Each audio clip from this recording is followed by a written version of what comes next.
Salutations, friends. My name is Pietro, and in case you haven't seen uh, this list before, I am going to be attempting to play Dredge, which is gonna have a slight twist. I am going to be playing an 80 card Dredge variant because if you're just tired of trying to cut cards, don't just play them all. Play all the cards that you think you should, that you think you can have fun with. And that's gonna be that. Welcome to today's video and today's stream. If you're watching us on Twitch, uh, good luck to us and to you on your day. I have actually played something similar to this already twice in two different leagues. I went 4-1 in the first one, and I had a pretty unfair and unfortunate loss to Spy. And then I went 3-2 in the second one, and if I'm not mistaken, we lost to a Esper Cryoblade list, which is just very good at answering our things and exiling our graveyards repeatedly. And I don't remember what else it was that we lost to. Pretty sure it was some red deck that just ran us over. I'm not going to go too in depth here on the list, but I am going to highlight a couple of the cards that maybe you're not as familiar with. We are playing 2 Raven's Crime in the main deck, which is a 1 mana black discard spell that has Retrace. So if you have extra lands in hand, you can use these to discard your opponent's interaction and try to grind them.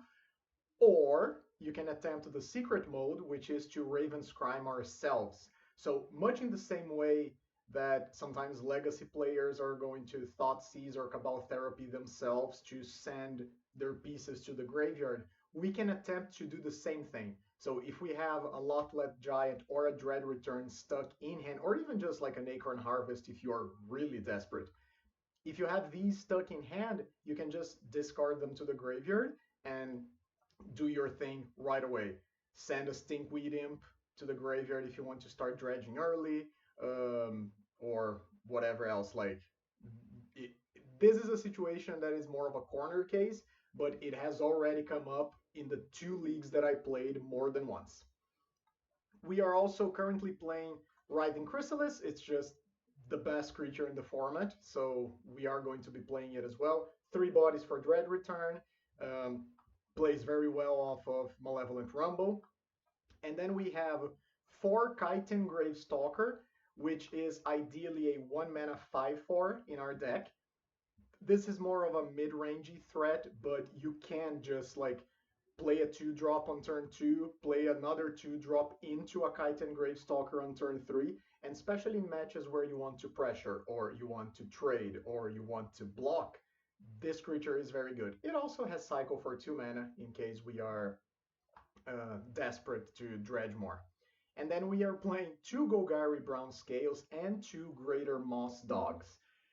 We are playing this because in an 80 card deck that has 20 lands, it is more likely that we are not going to hit the Knot to the Bones when we need. So Golgari Brown Scale gives us a little bit of a life bump in these situations. It's also a 2/3, so it blocks ninjas, it blocks all the creatures in Rally Red. It just attacks well into other 2/2s in the format. And Greater Moss Dog, probably worse than Brown Scale overall, but it does dredge for 3. Man's best fungus right here. So that's going to be the list. Sideboard, I am going to be trying the 4-off Masked Vandals today in place of some other stuff, but the other cards are pretty stock. I think we are all familiar with this. And I did manage to squeeze in 1 Bojuka Bog in the main deck, as well as a second Golgari Rot Farm. And then we have a 5th Drumland in the form of Holdout Settlement. So I'm going to jump into the league right now and see you guys soon. So welcome to round number 1. We are on the draw against Exótico. This hand is fine. It plays a Rumble on turn 2. It has our colors. We do have to lead with the Survivor's Encampment, but I think we have enough card advantage to make this a real game.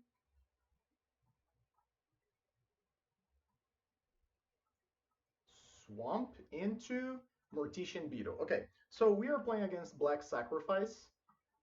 Them being on the play is not great for us because they do have the ability of just being faster than we are. But I think, good luck, have fun, opponent. But I do think we have a decent shot here. So let's see how crazy they go turn one. Just going to attack with the Beetle. I have no blocks. And they are just going to sacrifice once or twice. Once. Okay. So I think our opponent correctly identified that because we are playing a drumland, we are playing Dredge, which means that they do need to just aggro us out. And I will attempt to do the same thing. I am going to Satyr Wayfinder, see what we hit. We don't hit any lands, but that's okay. And I am just going to be blocking the Mortician Beetle here, for sure. Or not. A Cursed Marauder, probably sacrificing itself. Yep. So we're going to be taking 6. That's a lot. Maybe more. Ooh. That's an aggressive start. So that's 7. It could be like 10 damage if they wanted. Let's see how far they're going to go. Okay, just 9 damage. So we are at 9 life, which is not great. I am going to try and produce a couple chump blockers here. Do I want to take either of these cards? I can. Yeah, I probably want the Circle of the Land Druid. And because we don't have an untapped land, and we don't have. Yeah, I don't think this is gonna go our way because our opponent had a very explosive opening, and we drew a lot of tap lands. We probably need to just chump this turn, and then next turn maybe top deck something. And I am going to bounce the Survivor's Encampment here because we're not going to have a creature next turn to do our thing. Very strong opening for the opponent.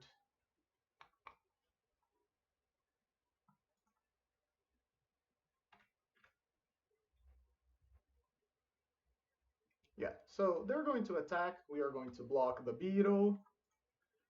They have 5 damage coming through, which means that we are just dead on our next turn.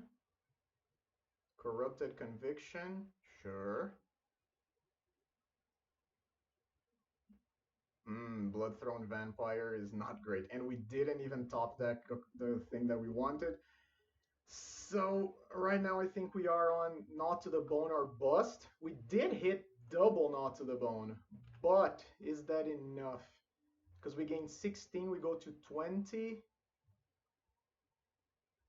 And then that's 9, 10, 11, 12. Okay, so I guess we are not dead. Oh, we can also chump first, right? We can instant speed Not to the Bone. Okay. We are probably dead if our opponent has Right of Consumption.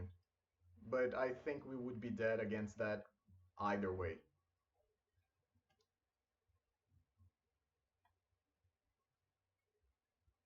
And actually, I think there was a line where maybe we shouldn't have taken the Town Greeter. Because again, Malevolent Rumble is a May. You're not forced. Perigi Beckoner. What is this gonna do? Okay. Is this just a bump spell plus a bit of a sacrifice? Okay. So if I block here, I prevent 7 damage. If I block here, I probably prevent 5. If I block here, I probably prevent less. So I'm just going to block the Beetle. Our opponent is going to take, I mean, they don't have to take any action, right? We do.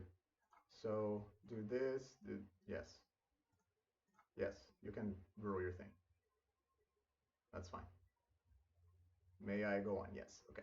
So now we go to 20, and let's see how much damage we're gonna take. I would guess something like 9. Okay, no, just the regular damage. Are you not gonna... Why? Why? I don't get it. Why not sacrifice the Perigi Beckoner? I thought that was just free? Oh well, okay. Um, so I don't need a land drop here, so I'm just gonna go Scrapwork Mutt, because the Mutt is the greatest amount of cards dredged with the Imp. That's pretty good. That's our second Lotlet Giant. And right now we just need to Gnaw to the Bone again. But I think this Gnaw to the Bone at least is gonna give us more of a stable position than the one before, right? Sure. Curse Marauder, annoying, but not the end of the world. Yep, Beetle keeps growing.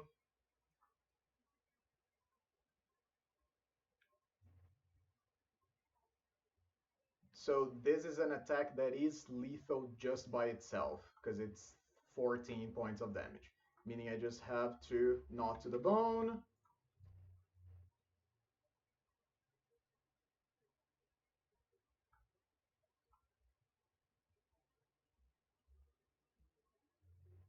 Up to 39. Down to 25. Okay. Opponent with one card in hand. Right. So now we have a Stinkweed in the graveyard. And we also have an Acorn Harvest. So all we're missing is a few more creatures and a Dread Return. In which case, I think now's the time that we start deploying a couple blockers. And blockers that actually do something. So, Town Greeter. I will take a land because it's free. There's our Dread Return. 15 creatures is not enough. Or is it? No, right? Because I go 3, then I go 4. Then the Dread Return would be the 5th. Yeah, I mean, maybe it's lethal. Because if I hit 4 creatures off of the Circle of the Land, that puts us at 19. Sure, I'm willing to take a bet here. And I don't think we need to play the Stinkweed. But we would need to hit 4 creatures. We didn't.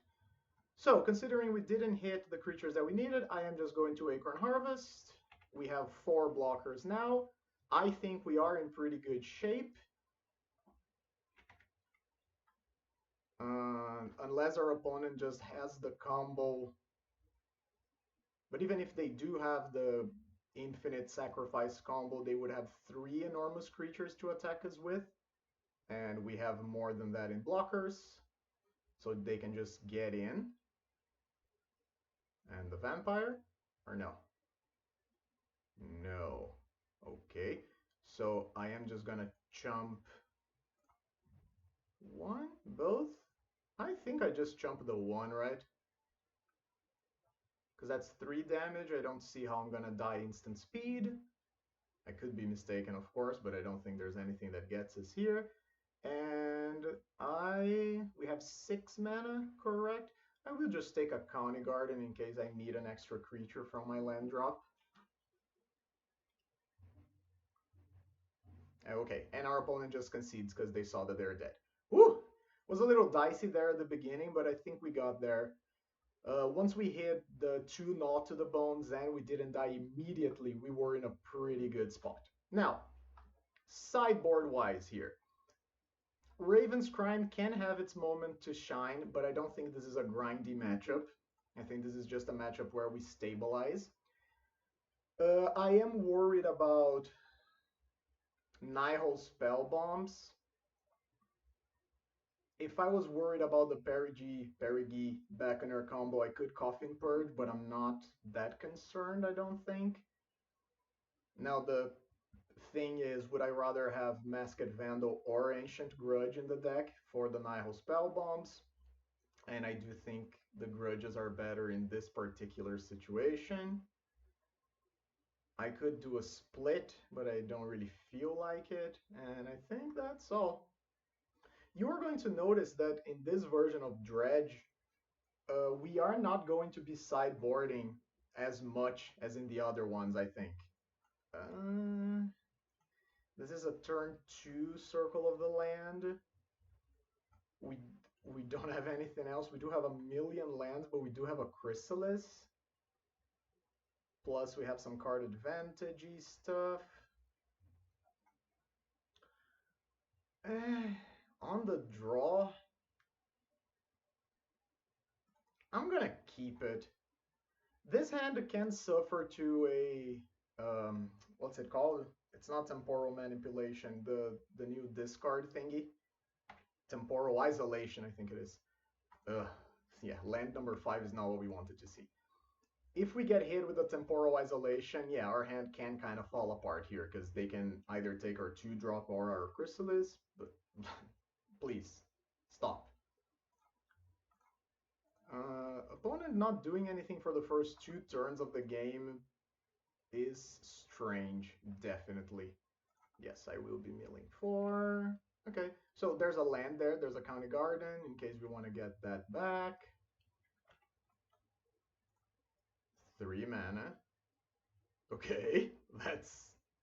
What is this, sacrifice? Okay, so our opponent kept a very weird hand, I think. Stop! By God, I don't want any more lands.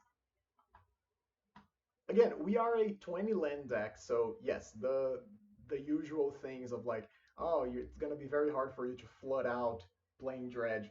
It's not true for us. There's gonna be big pockets of land in our deck that we are gonna hit eventually. But our opponent is helping us out here a lot. They didn't do anything for their first 4 turns of the game, basically. So I am just gonna hold out Settlement and I'm just gonna play a Chrysalis because this card is good.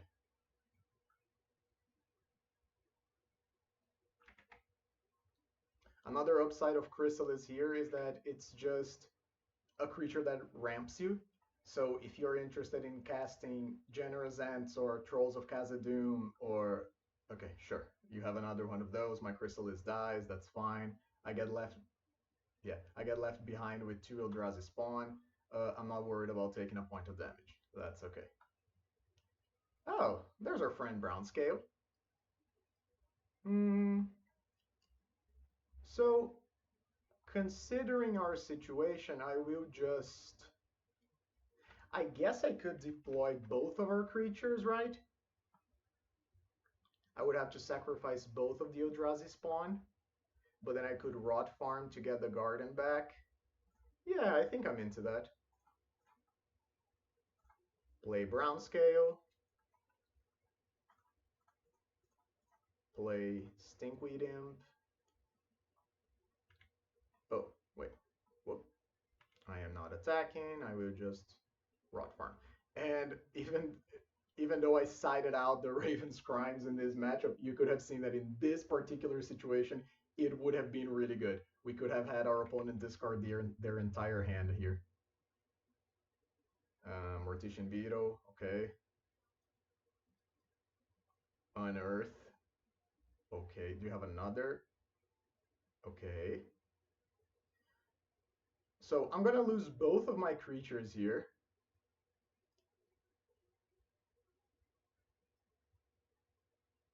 Which is fine. The only thing I'm concerned about is if the opponent has a Nihil Spellbomb. If they have a Spellbomb, we are in a really bad place.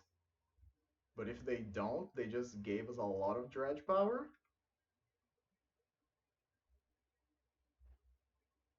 Okay.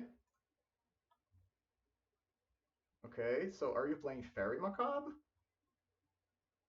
I don't know. Well, in this case, I am fine now just Bujuka bogging. We could have done this last turn, but I wasn't even sure if our opponent had an Earth play lined up. They did, but I don't think that was the end of the world. And now they would need to have a third Accursed Marauder to get rid of our Imp. And if they don't, we can just block their Beetle. And they don't. So I am going to dodge the Moss Dog here. Okay. I mean, we're not up too much. I'll just keep doing what we're doing.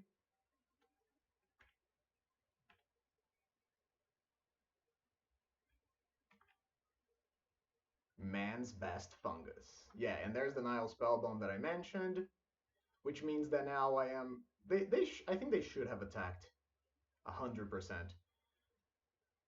So now I am very disincentivized from trading with their creatures.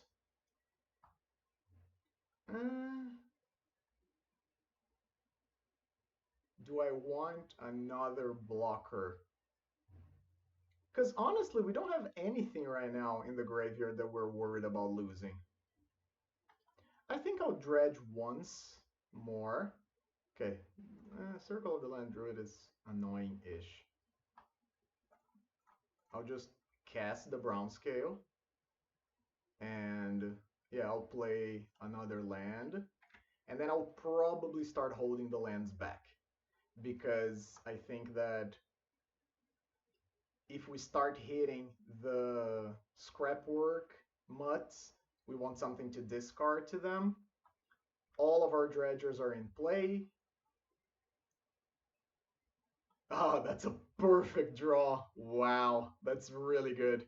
Okay, yeah, I'll just pass the turn.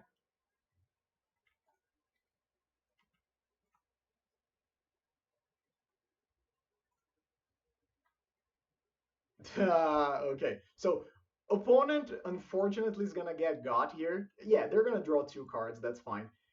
But we had a perfect answer to their play. So we're gonna grudge once. They're gonna crack, draw a card. We're gonna grudge again. Yep, you can draw your card, buddy. Mm-hmm. Exile my graveyard. Grudge hits the graveyard. We do it again. Yeah, sacrifice again just to draw your card. You got it.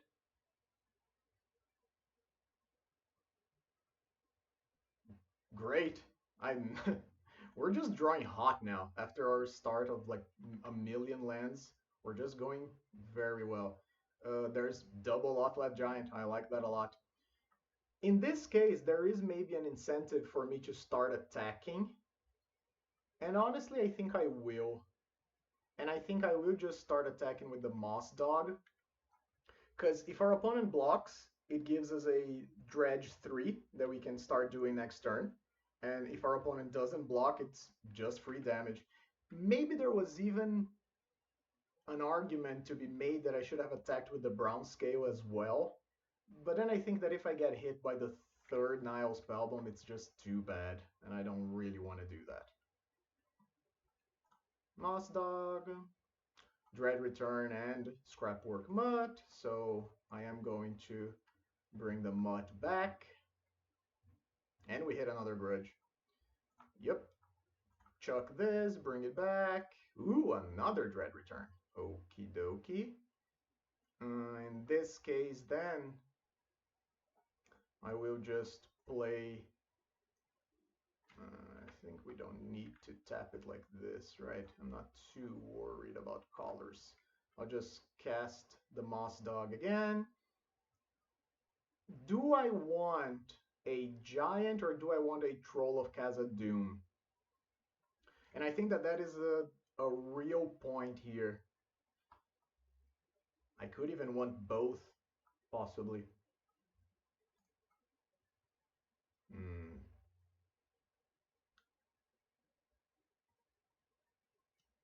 So I currently have 7 creatures in play. that would leave us with 3. So I can leave the imp alive. Okay, so I'm going to giant first, sacrificing these 3. Opponent. Oh, yeah, I forgot about this, right? Thing's gonna be enormous. Okay. Yeah, well, it is what it is. I guess I could have waited to try and yeah, maybe that would have been better. Since I had double Lotlet and double Dread Return, I guess I could have waited a little. What is this? Do you have an instant speed exile thing? Okay, just village rights, sure. Uh-huh. Draw your cards. The way they're playing suggests that they might have Fairy Macabre. Oh, is this Crypt Incursion? No! Oh, I hate Crypt Incursion so much. It's the worst card against us. It's so bad. Okay, alright. So, opponent got us. That's fine. Again, we are not dead, but it's not looking great. Perigi Beckoner, sure. Sure. Ah, and they do have the infinite thing. Okay. So what's gonna happen here is that their Mortician Beetle and their Carrion Feeder are both going to be enormous. But again, we are not actually dead. I'm just gonna let opponent do their thing. I'm F6 regardless. I think I'm going to stop the recording a bit, and then I'll come back once our opponent is done with their pumping. So we're back, and our opponent did their thing for a few minutes, and then eventually they did have the right of consumption, which they just chucked the Mortician Beetle at us and got us. That's fine. We knew it was a thing that could happen. So let's go to game number 3. I don't think there is anything here that I would like to change. The Coffin Purge thing, again, it's a thing that could come into play, like it could be relevant, but I don't know. We were a little bit annoyed with the Accursed Marauder looping thing that they did, so maybe that could be a justification. Hmm.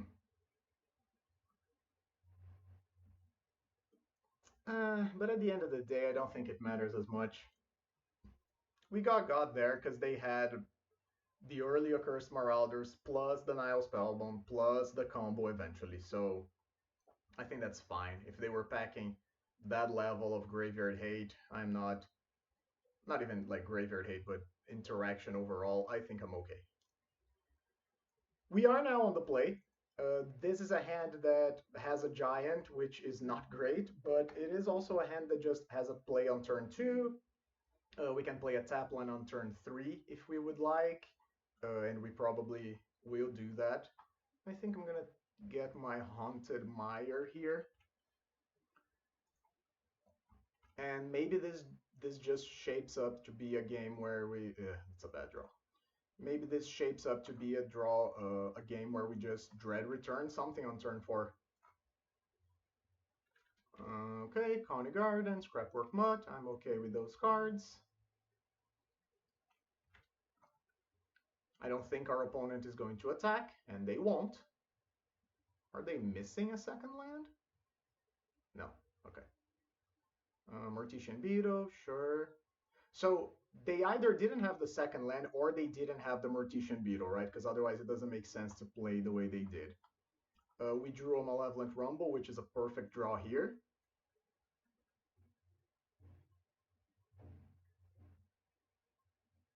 It gives us something to do with our mana and still play our tap land.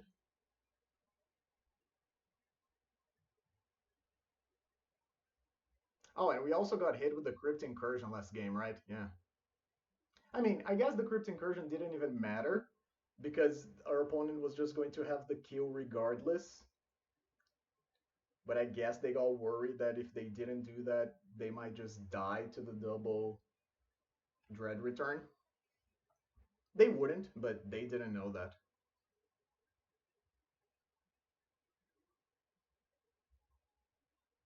Okay, so it resolved. We hit a grudge. Good. We have the option between another land and a wayfinder. Wayfinder would allow us to dig more. The land guarantees a turn for dread return on something. I think I'm okay taking the land here. Play and pass.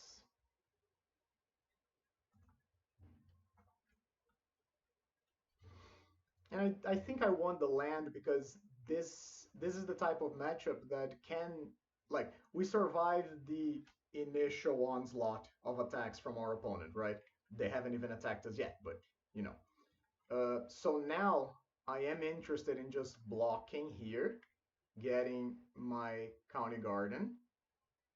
Sure, that's fine.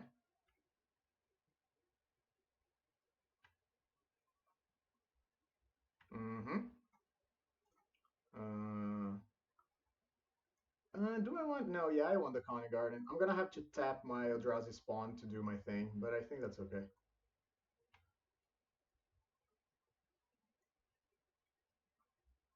Land, Infestation Sage, that's fine. Pass the turn. Yep, Dredge. We didn't hit anything too good. Guess I'll still make my play, but I'm gonna make my play knowing that it will very likely result in a what's its face? The Accursed Marauder. But it's okay. At least we use all of our mana. We have another Dredger next turn.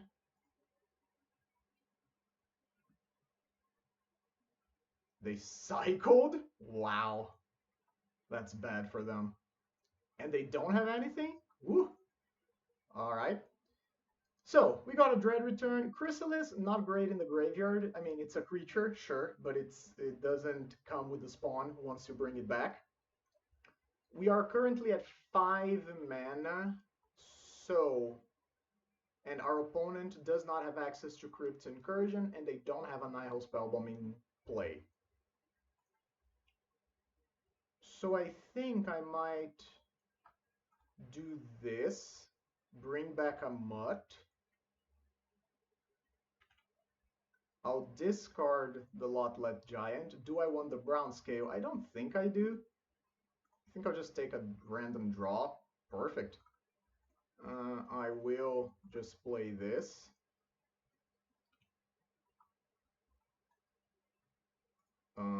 Take a land. Let's go to attacks. I would imagine our opponent's going to do the smart block. Like Infestation Sage on the Generous End, Scrapwork Mutt on the Mortician. Oh no, because they can't sacrifice, right? That's true. So we just get a free point of damage here. I mean, 2 free points of damage. Okie dokie, they got a flying thingy. Let's see if they get us. Let's see if they are also playing Fairy Macabre. If I do this, that's 11 points of damage. It leaves our opponent at 7. Would I rather... Yeah, I think I would rather play the County Garden first. It's 1 less point of damage, but we keep the Town Greeter in play.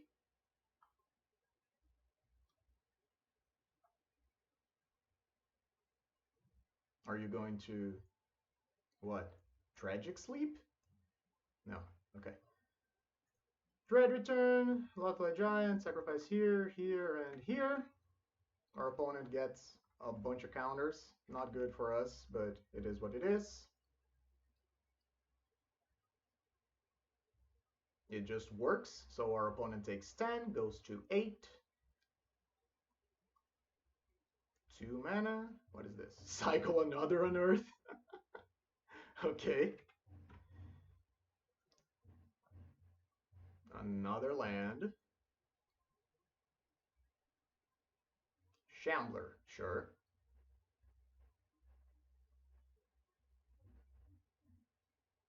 And a passing of the turn. Okay. So Stinkweed Imp definitely getting dredged. I will just bring back another mutt. Dredge again. There is a giant, but we don't have a third, or actually a second, right? We don't have a second dread return. But we do have a knot to the bone, which we can just do our thing with, right?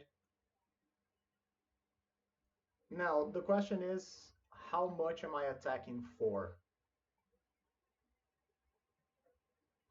And honestly, I think for all of it, like just turn our thing sideways.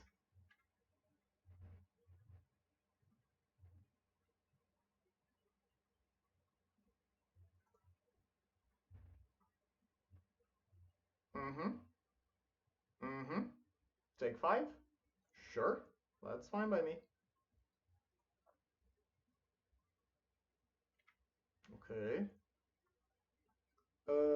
I could play Stinkweed Imp to have a blocker. I don't think I need to. We have not to the bone instant speed. And if our opponent that's what I was gonna say.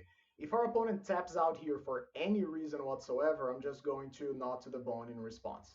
Sure, this sucks because they are gonna get 33 life. They're gonna go up to 36, but we're gonna go up to 42, and we still have a board, and we still have creatures in hand and spells in the graveyard. One of the things about Crypt Incursion that is not as bad as something like Thraben Charm, for example, is that you still get your grudges and your acorn harvests and whatnot. Oh, am I just dead? If our opponent just... Okay, guess I'm not dead. But I am taking damage, right? That's it? I mean, sacrifice. Okay. Got a bunch of dudes.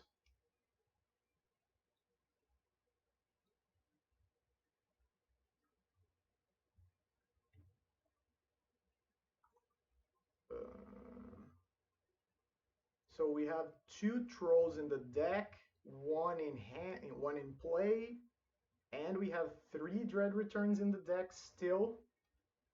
Okay. So unfortunately now Mortician Beetle is out of range for most of our things, meaning that we can no longer just attack into our opponent anymore. So guess I'm just gonna deploy some of the squad. Yep. And maybe this game is going to devolve into something like hit for 2 with the Stinkweed Imp again and again. And again, one of the bad things is that our opponent hasn't shown us any of the Nile spell bombs, which means that they probably have them. Even if they don't have them in the deck, in their hand, they're gonna have them eventually. What is this? Hardcast Perigi Beckoner. Okay. So did they just draw this? Because if not, they could have tried to... Oh no, they cast it from Warp. That's true. Never mind. I remember how cards work.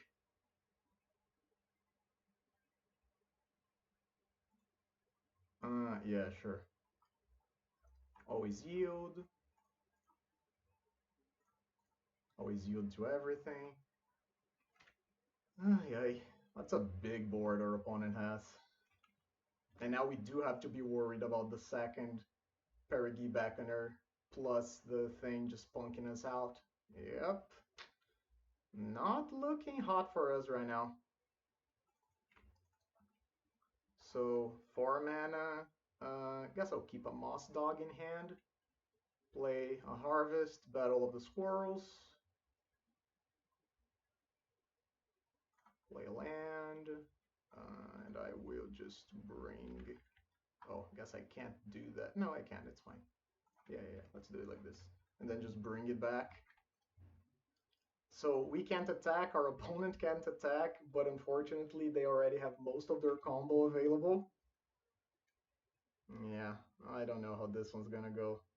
I was feeling much more confident before, but as usual, the Crypt Incursion is a huge pain. Rot Farm, not great. Guess I'll just recast this.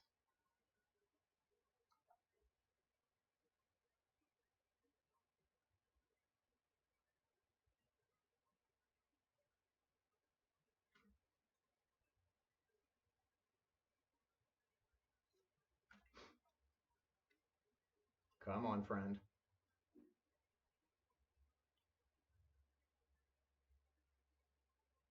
Come on.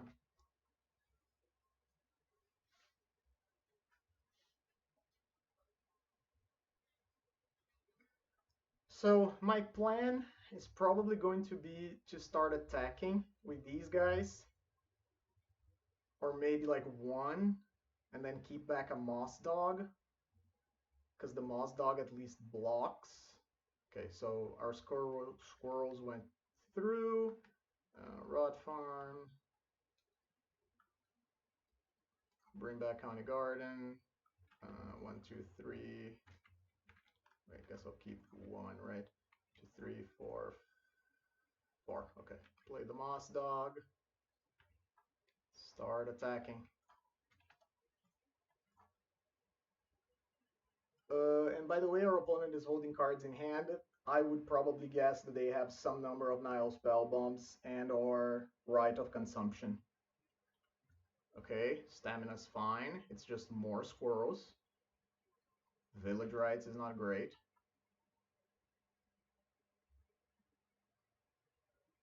Mm-hmm. Yep.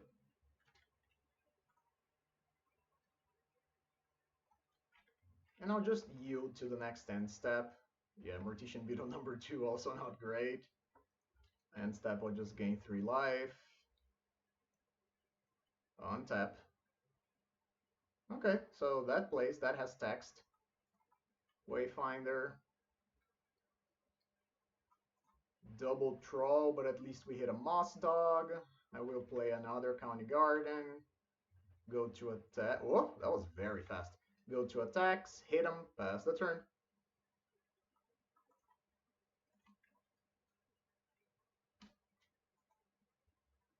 Another Bloodthrone Vampire. That's a grindy game, man. Untap, Dredge. Stinky, County Garden, Bajuka Bog. Not super excited about any of those cards. Moss Dog. Go to attacks. Attack. Probably just the ones still.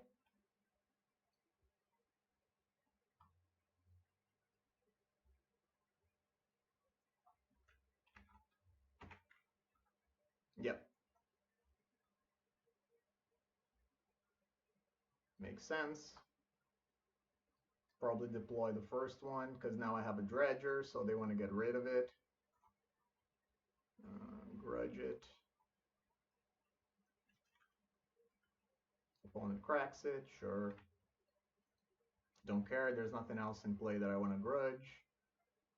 I mean, I guess I could have tried to gain like 6 life. Okay, it's a card that has text too. As long as we're not drawing useless things, I'm fine.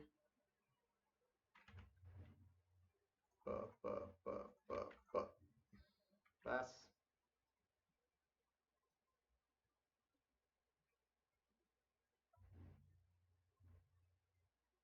Maybe our opponent's plan is to just amass so many creatures that they can just force the Bloodthrone Vampire thing. I guess it could be that. What did they do? They... Okay, I didn't even see what they sacrificed. Wait, are we just dead? Is that the plan? Maybe we're just dead? Sure seems like it. So maybe it was my own mistake for not gnawing to the bone when I had the chance. But it was gonna be like 6 life, right? Wait, you're... Oh no, I think they just clicked on the wrong one.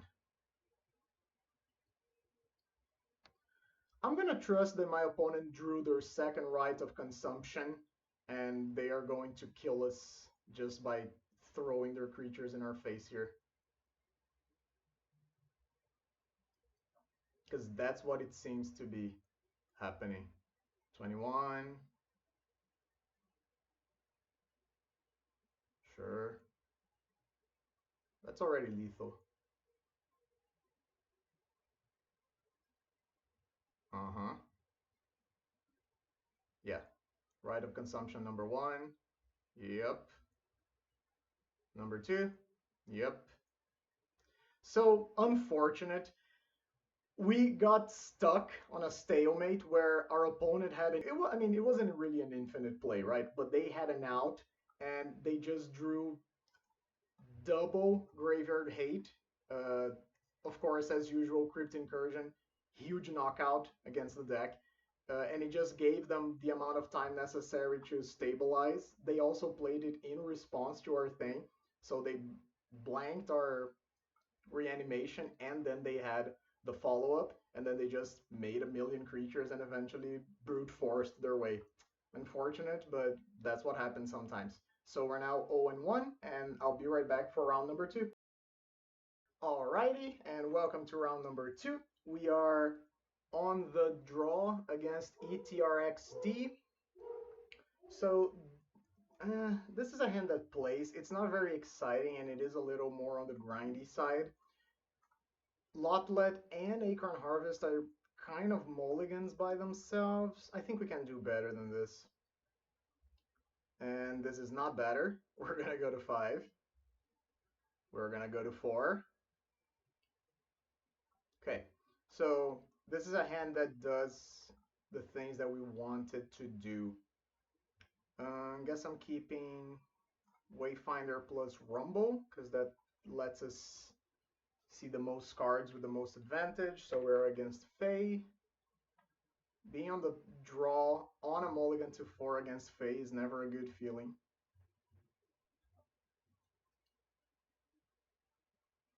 And they top? Yikes. Okay. So I believe the strategy that we are looking for here, let me adjust my camera just a little bit. Yeah. So I think the strategy we're looking for here is that we want the Rumble to resolve and we would love to hit a Chrysalis, because if we do, and they just don't do anything, that's not great for us, is it? Yep, so guess we're passing. Our hand is not good against a Spell Stutter Sprite turn 2. They just Gale Blade, attack for 2. Are we taking a ninja? We are not. They don't have a land drop. I am just going to cycle this and try to hit the third one. We don't. We hit a lot less giant. Okay, not the best showing of the deck so far. Another Gale Blade. Uh-huh. Still nothing, just holding up interaction, and we are not drawing anything either. Yep, I guess we're just gonna get beat down by the army of dorks that our opponent has. Hit for 4, down to 10. Yeah, there's the Chrysalis that we wanted. Honestly, I think I'm comfortable just conceding. We didn't hit any lands. Our opponent didn't need to show us anything else. They just had the necessary amount of clock, and even if they had just a counterspell or something along the lines, it would have been good enough to beat us. So we are taking the Fang Dragons in. Brown Scale stays. I think the Moss Dog can come out. Too slow. Raven's Crime's good. Return, Imp. Maybe the Chitin Gravestalker. No, the Chitin Gravestalker blocks, right? I'm not expecting a ton of Graveyard Hate, so I think I'll cut a Lotlet Giant. And we need one more. Probably the Acorn Heart. No, Not to the Bone. Not to the Bone is decent, but We don't want to have them stuck in hand like in the last game.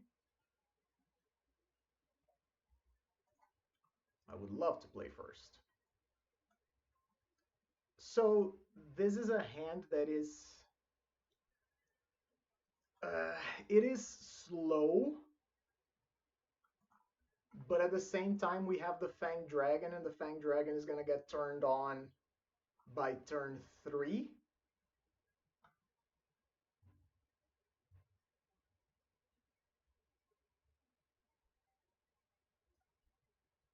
Okay, so I think what we do, considering we have double throw.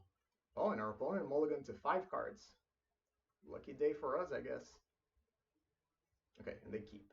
So I'm gonna go land pass, and then I think what we can consider is if we would rather search red or green first.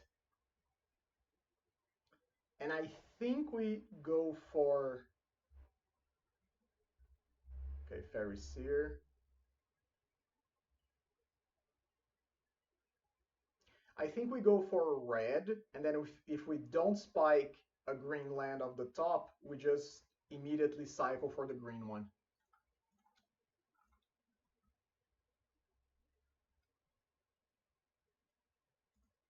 Yeah, I think so. Let's see. We didn't spike, so I'll just immediately cycle for the green one. Is that true? I guess. Or maybe we could just try to do the Fang Dragon as like a surprise. No, it's fine. Yeah, I want to do it like this, because then at least we are guaranteed to attempt to play on turn 2. Let's see if our opponent does anything. They don't. I think they're just going to hold their play. Is that fine with me? Like, am I okay getting hit by a spell stutter?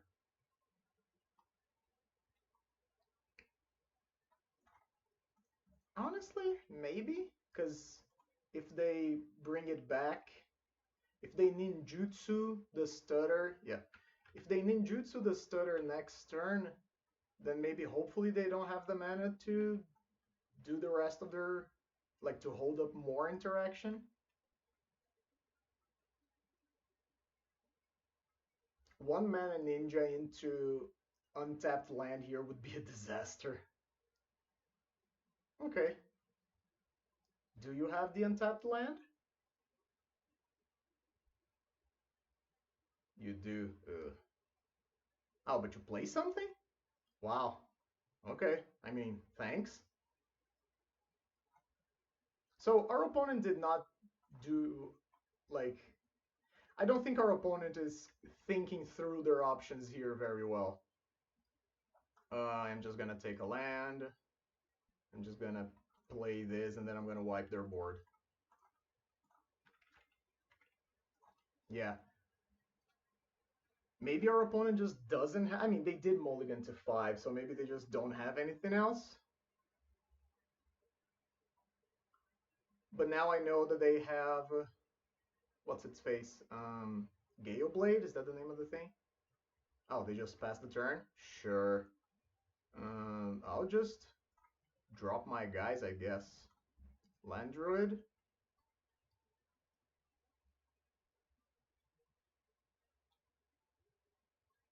Sure, resolves. Mill 4. Didn't hit anything exciting. I think I'm okay getting hit with the Spell Pierce here. Spell Pierce is gonna hit me regardless with the Dread Return. Nope. Okay. I'll just get another... No. Yeah, I think I just want another land drop.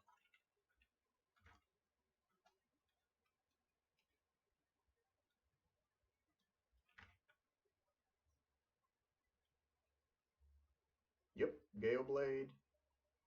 Stutter, sure. So this indicates to me that they have a second stutter in hand. I can't block. Okay, no shenanigans. Do I just want to try and play this? Like a 7 mana big boy? No, right? I don't think so. Not yet, at least. Let's try to imp.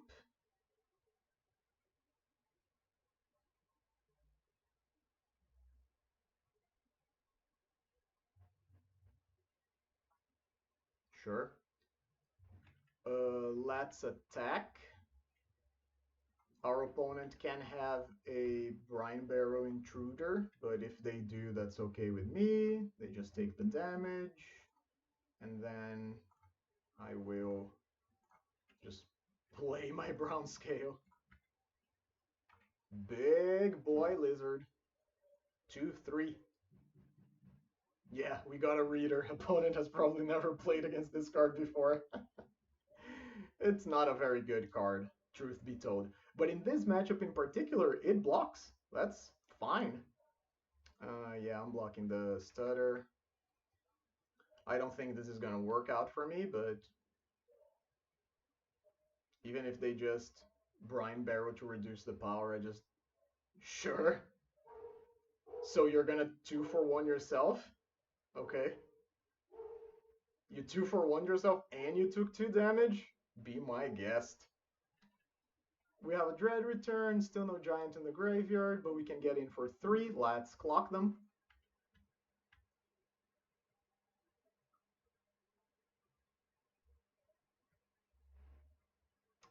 And I think now I am okay just casting my dragon and letting it be countered, I think. 4, 5, 6. Is that true? Yeah, sure. Let's get you going. Oh, hello. Okay. I would imagine this gets counterspelled. Sure, that's fine.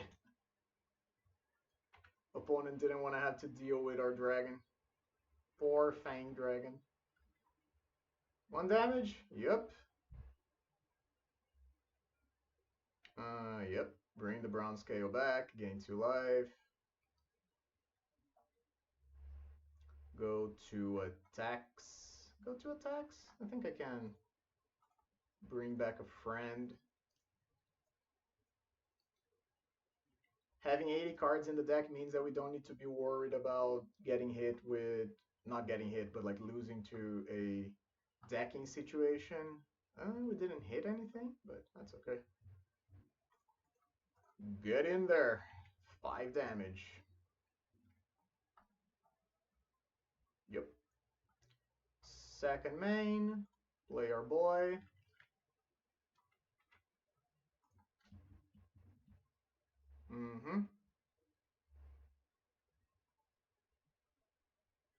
Pass the turn.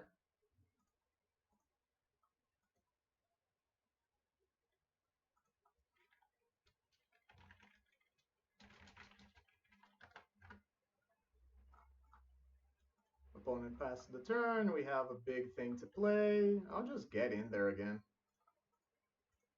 The fact that our opponent didn't attack probably means that they intend to do some sort of blocking shenanigan. I'm not worried. Uh-huh. That's okay.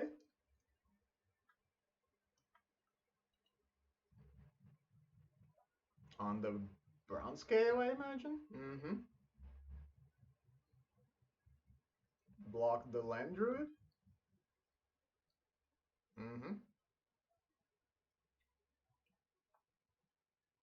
Sure, I'll get my Coney Garden back. Opponent takes 1.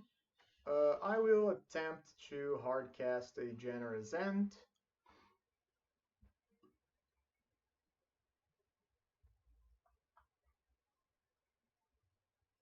Draw a card. Great. Yeah. So pretty clear that our opponent was down on their luck there. I think their mulligan and the fact that we were on the play just set them behind so much that it was going to be very hard for them to catch up. That said, game number 3 is going to be a little bit harder. Because now on game number 3, they are on the play and we need to have a functional hand.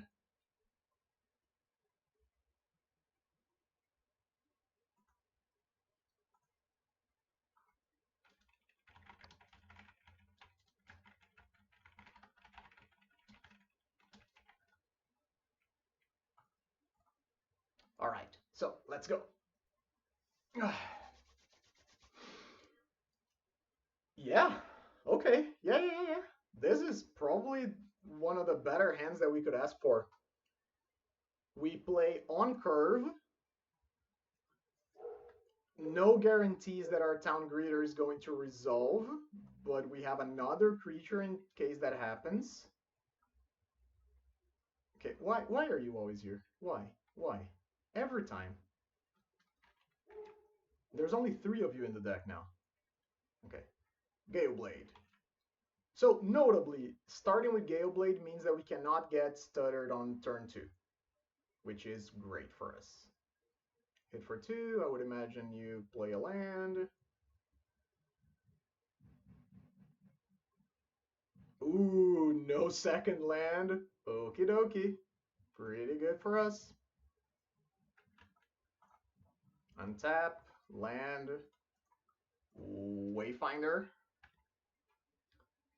Okay, no lands, but we did hit double Stinkweed Imp, and the imps just block. If our opponent attacks here, I'm snap blocking.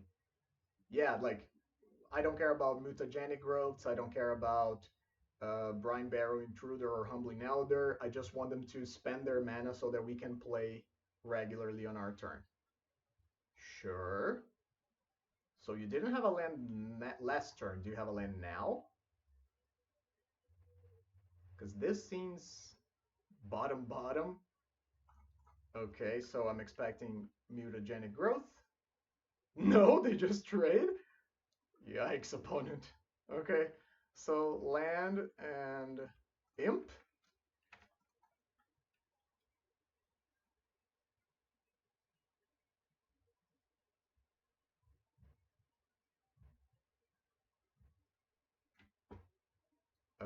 Magic Online is... No, it's not Magic Online, I don't think.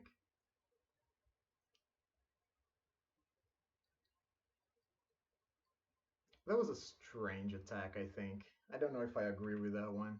Because if you're just thinking about trading your ninja for my guy...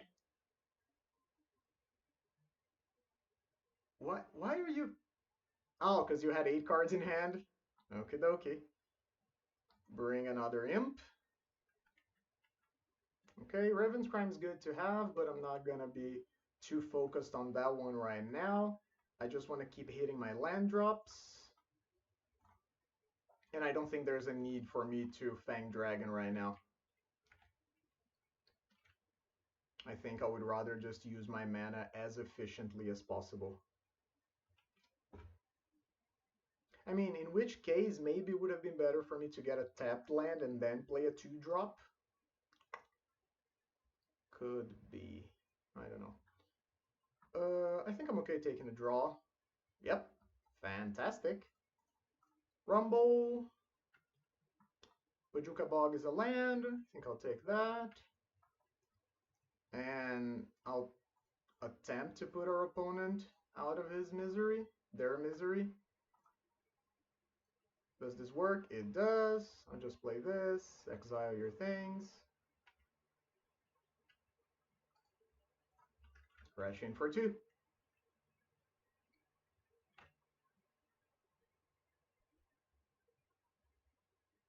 Opponent hits their second land drop. Counterspell is now online. Do I want to do anything pre-combat? Don't think so. I think I'm just getting in there.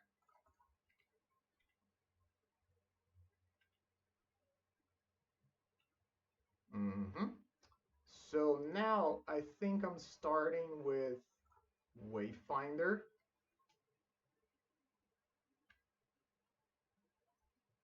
Great, hit my land drop. And now that I hit my land drop, I think I'm okay just tap in here, and Town Greeter. I was actually thinking about Acorn Harvesting instead of Town Greeter.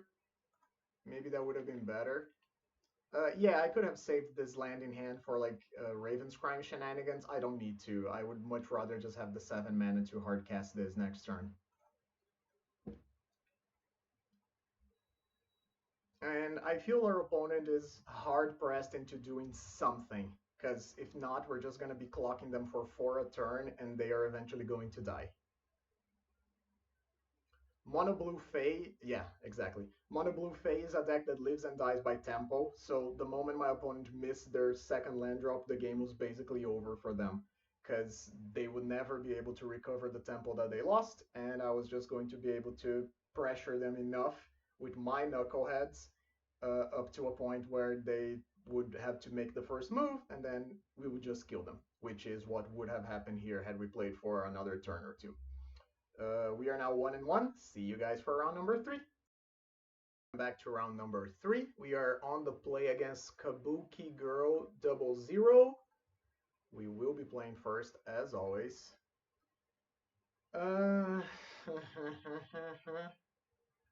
So, if we are playing like a fair mid-range deck, I think this hand is okay.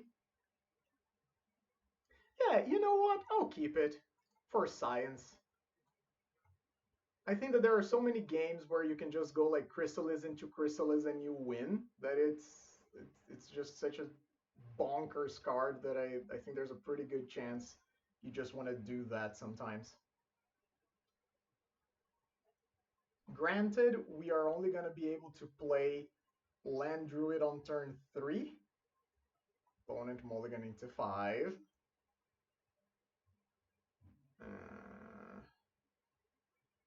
Normally not a good sign in game number 1. Is this going to be Spy?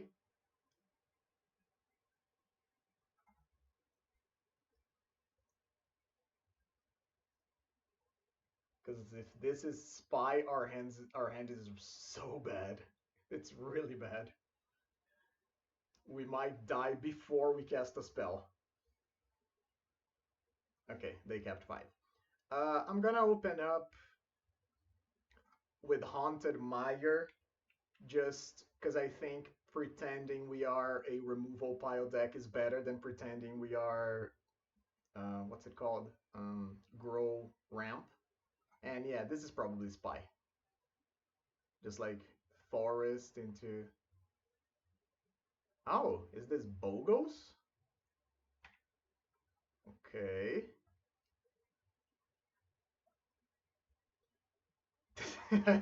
Well, we have a plan, friends. Is it a good plan? I don't know, but we have a plan. I do need to hit my fourth land drop at some point too. Yeah, this looks like it's Bogos. Silhana?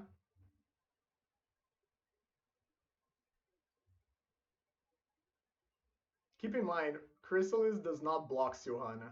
Yeah, because this can only be blocked by creatures with flying. Yeah, we can very much just lose to the Bogos draw. Yeah, I'll get an untapped land. Okay.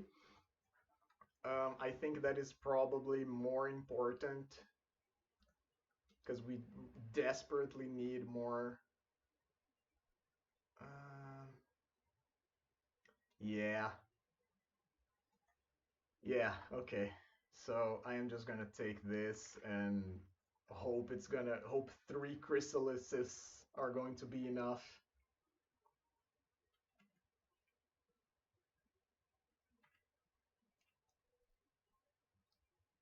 We're not gonna have mana to do everything, but we are gonna be able to do some pretty good plays. Okay, that's fine. I mean, it's not fine. Nothing against Bogos is fine.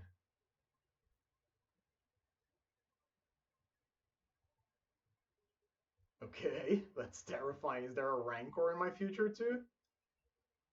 Doesn't look like it. Okay. We could just die next turn. That doesn't do anything right now. So, Chrysalis, pass the turn. But we do need to find something to do. Maybe I should have played Circle of the Land and tried to spike a Stinkweed Imp? There are so many draws here that are just horrible for us. Ancestral Armor, not Ancestral Armor, Ancestral Mask is just straight up a kill. The third one, yeah, okay, we're just dead. So turn 2 Silhana into triple Ethereal Armor is pretty good, right? Okay, that's Bogos. Our draw was slow. They mulligan to 5 and they got a not only a functional but a very good draw. So Masked Vandals come in. Raven's Crime probably are out. Acorn Harvests are probably out. Do I want Fang Dragon? I think so. Brown Scale probably choose slow. Moss Dog probably choose slow. And I think that's it.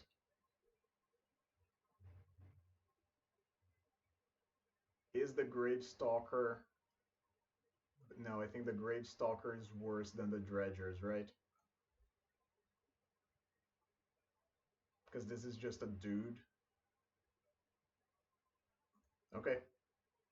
Some of the possible sideboards that I thought about for this deck included a Cursed Marauder, which is a good card against both Bogles and Blue Terror, but I ended up going a different direction this time. But maybe that could have been good. I don't know. Because the Accursed Marauder, I don't think it's good enough to play in the main deck. Because in a lot of matches, they're not going to do what you want them to do. They're just going to trade 1-for-1 with some like dorky creature from the opponent. Like if you're playing against red, like Rally Red or something, they're going to trade what with a Clockwork Percussionist? Yeah, I don't know. This is rough. I am gonna play the Fang Dragons because there's a non-zero chance that they actually do something, especially if I'm playing with 4 Masked Vandals to try and snipe the auras that give toughness.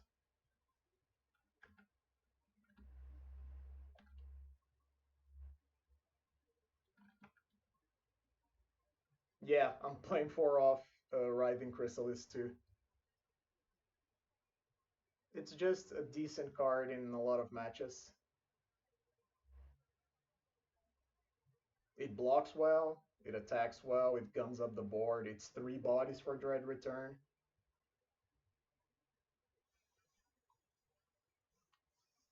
But I don't know. I was talking to Marza about this deck list. Excuse me. I was talking to Marza about this deck list, and he commented on how much of a mid-range plan this seemed to be, and I agree. I think it might just be trying to play a fair game in a metagame that is actively built against you. I mean, not specifically us, but you know what I mean. Spy and all the other things. Yep, this is a hand that we cannot keep. Would have been good. This is a hand that we can keep. It's not exciting, but we have a couple of turn 2 plays. Keep, and I think I'm getting rid of what? Probably a forest, right? And then we go forest into pass. And depending on the start our opponent has, we can decide if we want to Wayfinder or Rumble. Okay. Lotlet Giant is not what we wanted to see. I think I'm starting off Wayfinder.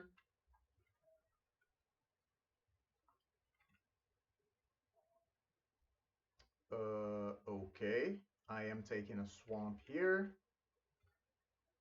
The reason that I went, if we had gone Rumble, we would have hit a Chrysalis. We could have gone, no, we couldn't because we wouldn't have the swamp then.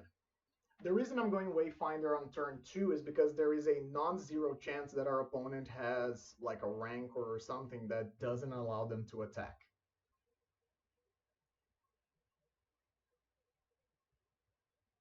They didn't start with Utopia Sprawl. They don't have white mana yet. Yep.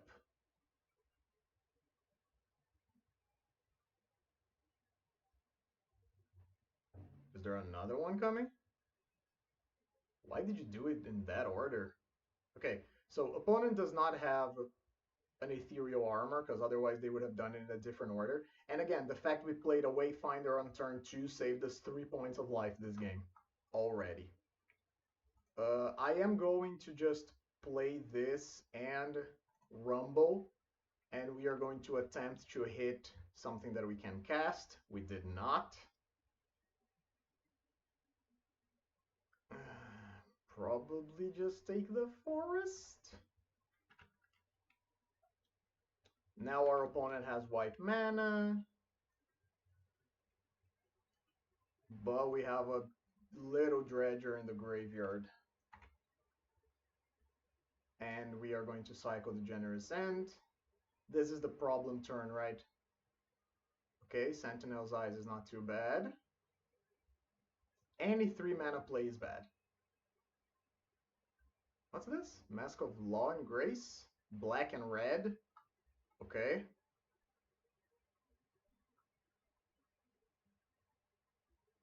That's it?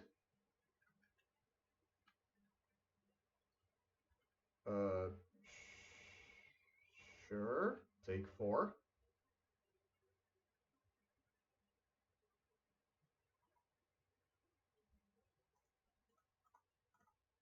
I don't know about this card. So, Generous and what are we getting here? Probably a tapped land. Ridgeline, untap, dredge. Okay, our opponent is almost dead. We have a lot of damage in the graveyard. Not enough, unfortunately, but almost enough. I think we got like 7 plus, would be like 7 plus 1 would be like 15? No, 6 plus 7, 13 damage.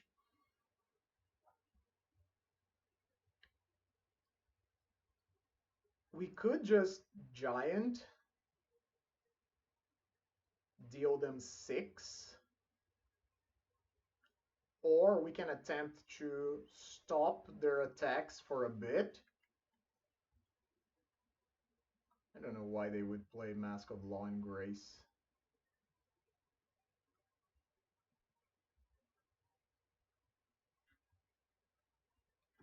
So I have 4 mana. Next turn, I would only... Because like 3, I play a tap land. That's 4. The next turn, it's 5, 6 with the Eldrazi spawn. Is not enough yet. So I think I'm just going to bring back the Ant.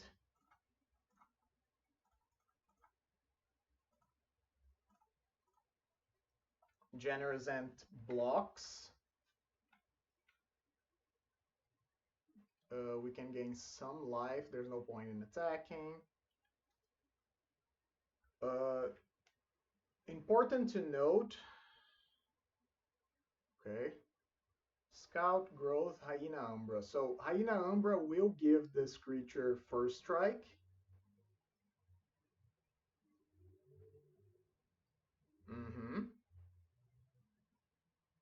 Okay. So they have 4 mana. Do you have Umbra plus a thing?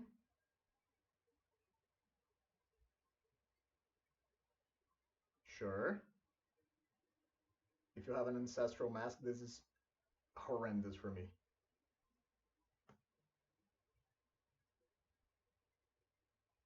Doesn't seem like they do.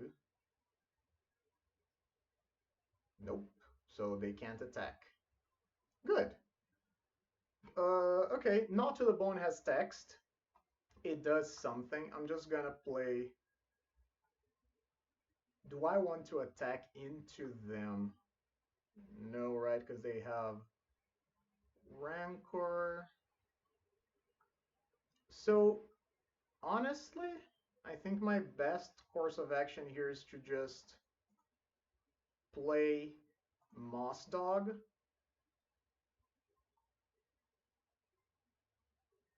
play Rot Farm,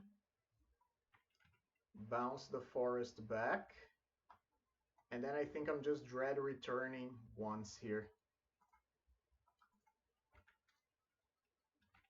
That's 7 points of damage.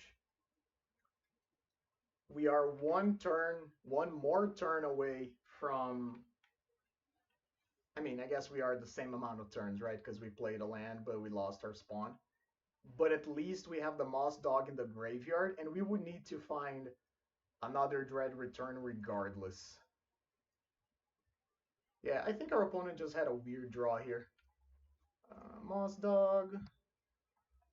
Okay, the 4th Lot-Led Giant is not what I'm looking for right now. Just play this. Play this. And I think that at this point I do start attacking. Yeah. And the reason I'm going to attack is because I expect them to block with the spawn. Yep. But then next turn they don't get to block with the spawn again. And we could, in theory, get in for 5 and then hit them for the remainder 8 points of life. But again, there's a lot that can happen here that would mess up our plan. Bow goes okay. Bow go again. Okay. Larp. Land is not the best. Our opponent theoretically has Thraben Charm, but I'm just not going to respect that. Hit for 5. Block.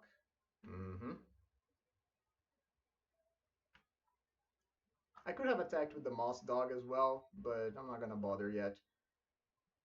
Yeah, I think I'm just playing my guy.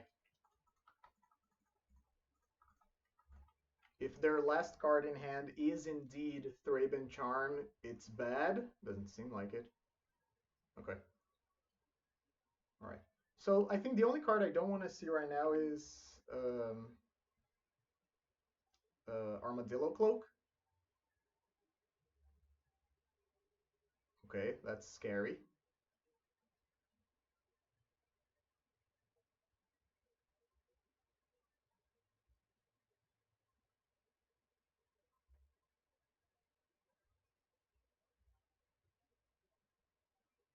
I imagine you just attack, right? I don't know what their last card in hand could be, but I just have lethal the way things are.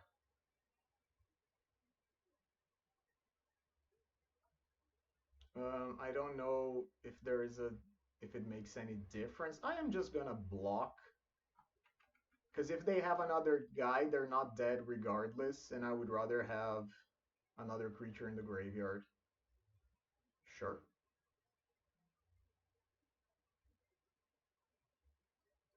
Am I gonna get got by something? I don't know what it could be, but there's always the chance. Okay, I'm just crashing in. I have 3 attackers. If one of them goes unblocked, you die.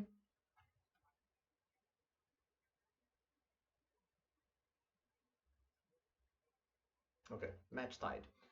So, that was a rough game. Like, our opponent had a very weak draw. I think this card did nothing for them the whole match.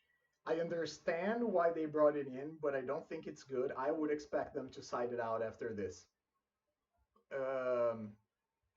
And you guys just saw the power of like being able to hit your land drops and cast your things, which is a game plan that not all dredge decks always have.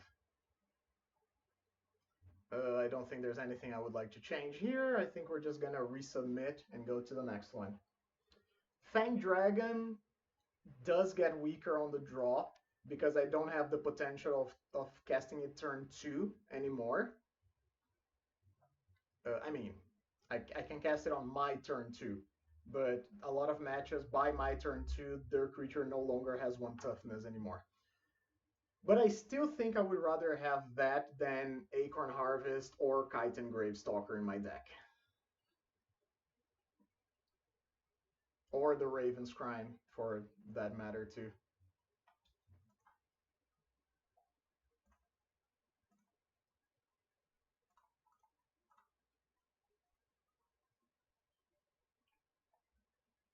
Another thing to keep in mind that I hadn't thought about until literally this very second is that the addition of County Garden plus Holdout Settlement or Survivor's Encampment means that you get like any color of mana turn 2, right? You County Garden turn 1, and then you play a drum land on turn 2, which would give you maybe the red mana that you needed for Fang Dragon or Ancient Grudge. But I did go down to 2 County Gardens. I was playing 4 in the original version, and then each time I cut 1. So I went from 4 to 3 to 2 again. Because I think having tap lands in the deck overall is just very weak, and that's not a thing that I am a fan of having in the dredge deck, especially because you already have a lot of hands that sometimes look like this, where you're playing like weird cards that don't do a lot in your hand until into the mid game. Uh, and then you need the lands you have to actually do something. You don't have the luxury of just waiting. With that said, this is a double rumble hand, and we can cast both of them quite early. There is a Nod to the Bone to attempt to stabilize us. So I think I'm just going to keep this and hope that it's good enough. I would rather have a hand that guaranteed has a Masked Vandal, but in the absence of that, okay, another land's not bad. In the absence of that, I think I'm okay with a hand that somewhat reliably can find a Masked Vandal. Is this a Rancor? Yes. Take 3. No second land drop for the opponent. Okie dokie. I think I'm just gonna get a basic swamp here. I have enough to do with my lands, with my mana for the first few turns of the game that I don't mind not necessarily having all the colors. Ooh! Yeah, I want this. Yeah. Let's see. Like, the Fang Dragon means that our opponent needs to do something here to the Bogo. Do you have... Okay, yeah, that's the thing that I was going to say. If the opponent has Utopia Sprawl into, like, Ethereal Armor or something of the like, it's bad. But it is what it is. Like, you can't win them all. Although, our opponent is not... Huh. Okay. You're not doing anything? Hmm. Interesting. So I could just bring back an ant, and then the ant would likely block the Bogo.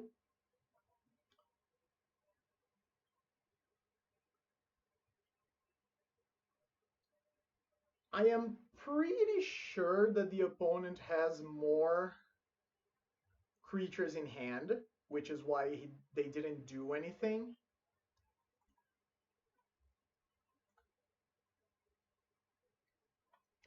Do I wish to sacrifice my spawn before I commit to casting this Fang Dragon? Yeah, and I think I do. Because if I, depending on what I hit, yeah, that's what I was going to say. If we hit a Masked Vandal, I am much more comfortable making the Fang Dragon play right now. Because this guarantees takes a creature off the board. Sure, the Rancor goes back to hand. I mean, they could have maybe Tamio's safekeeping. Okay, they don't. But now we have a Masked Vandal in hand, so we guaranteed have a removal spell for the next enchantment that we think is going to cause us problem. I would expect our opponent to play one or even two creatures here.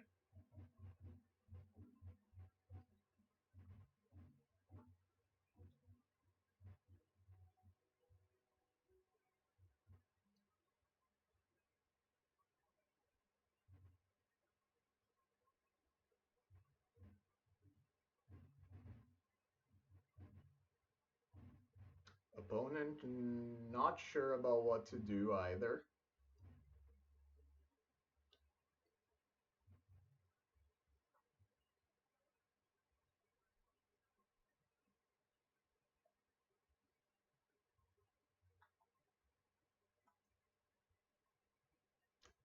You're surely not just passing, right? You're not playing a deck that has the luxury of just passing the turn. So what are you playing? Bogo. Uh-huh.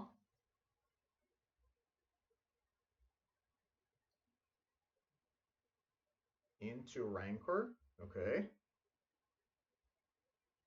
Into Pass.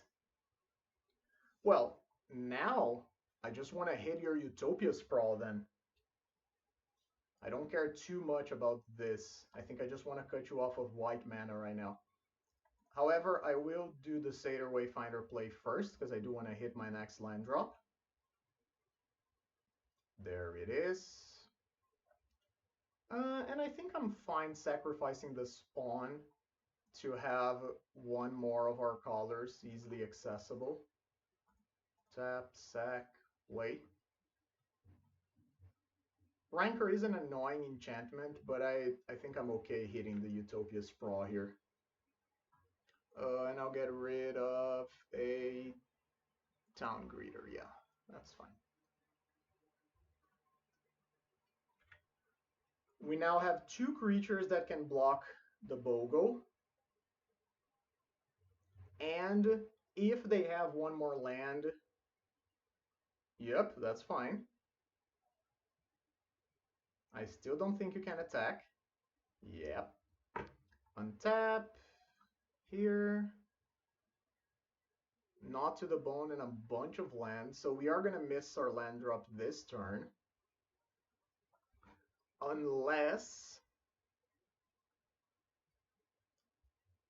No unless.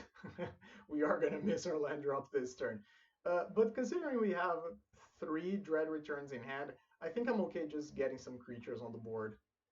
So I think I want to attack with the Wayfinder. Get your 3 points of damage where you can.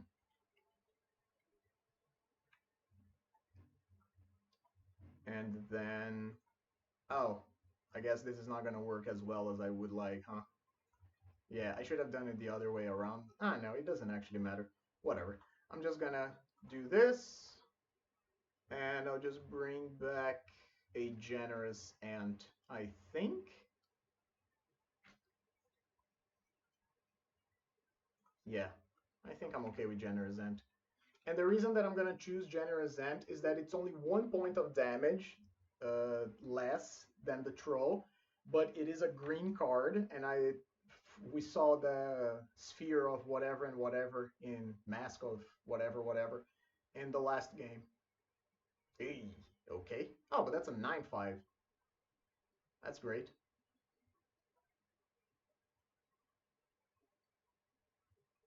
Yep. Town Greeter's good. It plays. I am going to tap thusly in an attempt to hit something cool.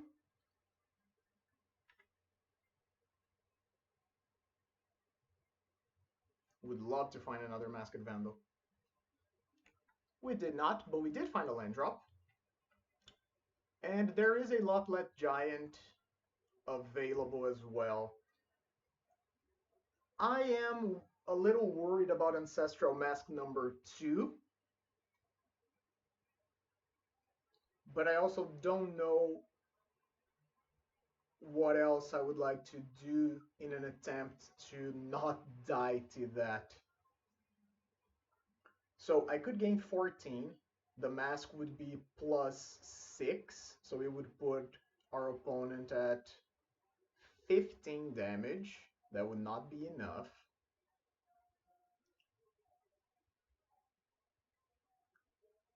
So not to the bone would be decent.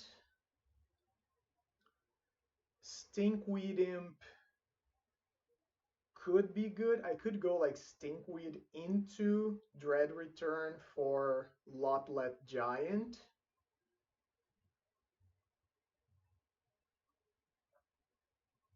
Yeah, I think I like that play. Right? Yeah. So tap, tap, tap, play.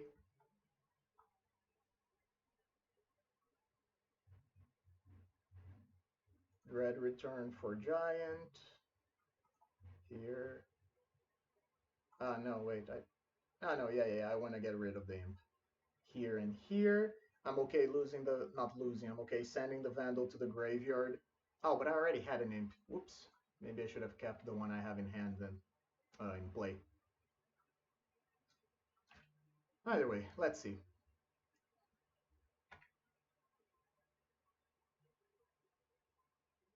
Opponent is down to 10. There's a lot of things that can happen next turn that just leave them dead. Okay, importantly, that is white mana for next turn, not for this turn. So, is there a second? There is a second mask. All right. Oh, that's 17 damage. I miscounted then. Okay. That's pretty big.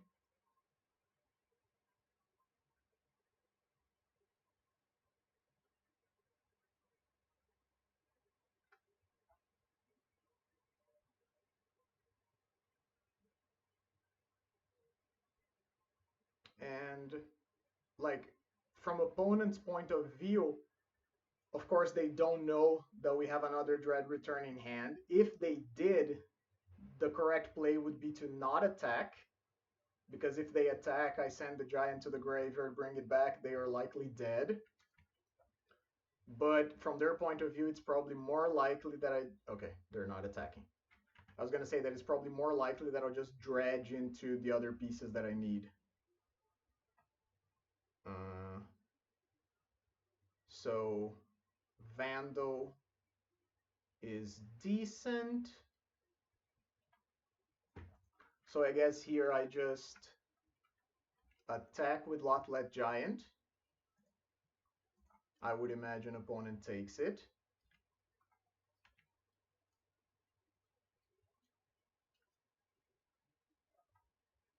Mm-hmm.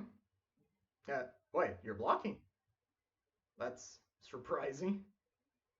Okay. I think I'll just make my play then. Black, black, and I'll bring it back.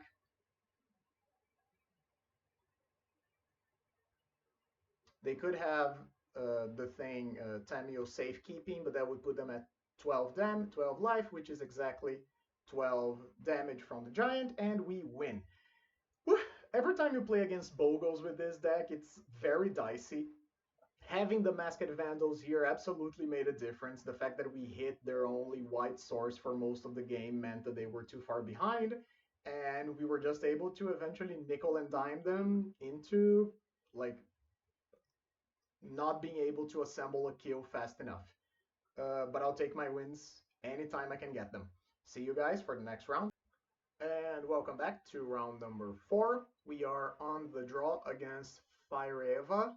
Fire Eva. This is a possible Chrysalis turn 3 with another play that we can make on turn 2. A Gravestalker, a Dread Return. Yeah, I think I'm happy with the hand.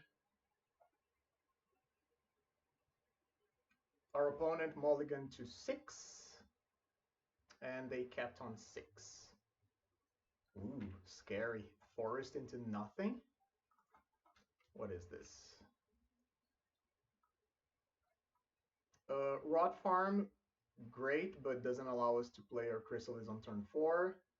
Oh lord. Is this... There's no way this is elves, right? It... Wait. Okay, I still don't know. Did they choose creature? Okay, so I still don't know if they're playing elves or spy. The fact that they went forest into Winding Way doesn't tell us much. So I guess I'll just rumble. Um, mm, I mean, guess I'll take the second black source. Yep.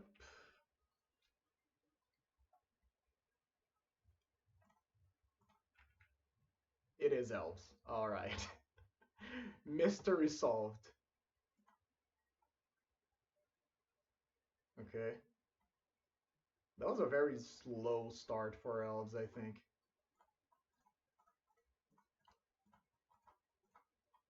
I will just Chrysalis.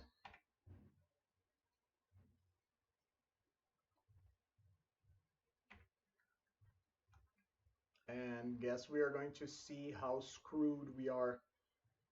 The cards that are bad are... Oh, okay. That's not too bad, I think. The cards that are bad for us here are Timberwatch. Wait, is this Spy Elves? Maybe? Hmm. I am very confused right now. Okay. Guess I'll land Druid. The Raven's Crime is pretty good here. Yep. Acorn, Mutt. Alright. Maybe I should have sacrificed the spawn. How many creatures we got? 1, 2, just 3 for now. 4 if I cycle this.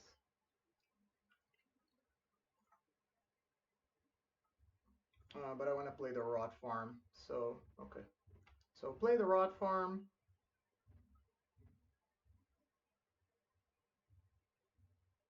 Bring this back. And attack.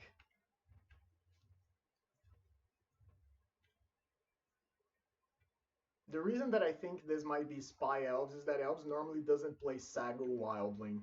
So I am a little confused here. I'm just gonna yield to the end step. 4 lands? What is going on? Are you just hard? Okay. That's a very weird draw. Play Mystic. No. Well-Wisher. Okay. Well-Wisher is very bad. Like, extremely bad for us. That card is so annoying. Okay, so Swamp. Drawing another land is actually pretty decent here because it means that we are going to hit their whole hand. So let's see how that goes. Crime you.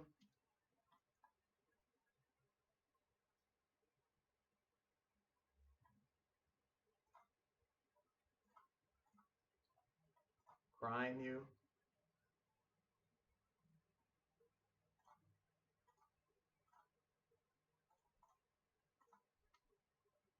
Crime you.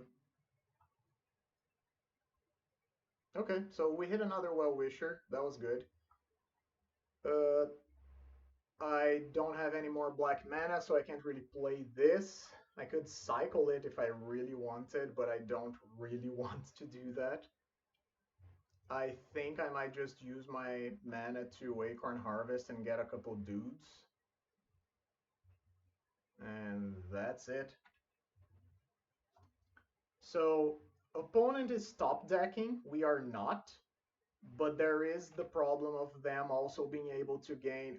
I was gonna say that they were going to be able to gain like 10 life a turn. Now it's 12... 18? This is what, a 5/7? So I could just fully block it, right? I think I'm okay doing that.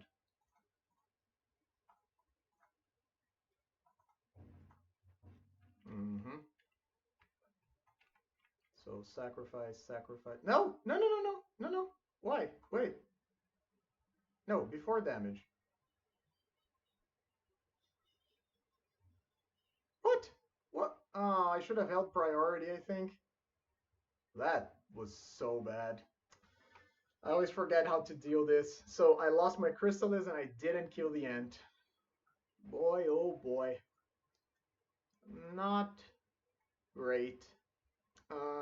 Guess I'll just sacrifice this now to Rumble.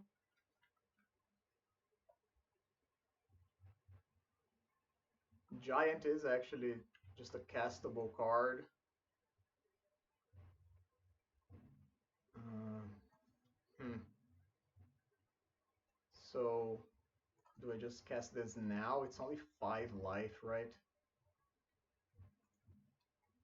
I think that's not great. But our opponent is going to be gaining so much life.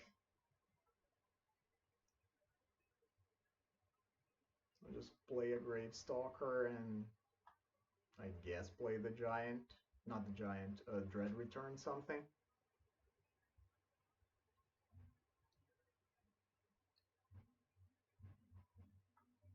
God, this card is so bad for us. They have an ant, so we can't even take advantage of that very well. I think we're just passing here. Elves is one of our worst matchups by a lot, by the way. Because they have so many cards that we just don't want to see. Yeah, I'll block here. Get a dude back. Yeah, I'll get a County Garden.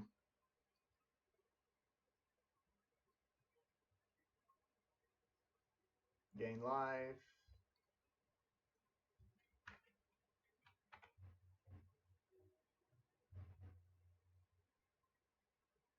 What's this? Another ant? Wow. Yep, up to 30. And then they can do this again on my turn. That's so much life. Guess I'll Town Greeter. And we might just not be fast enough, I think. Like, we have the damage to kill them. The problem is that they are just gaining so much life every turn that I don't know if we are going to have the necessary amount of damage to kill them by the time we get there.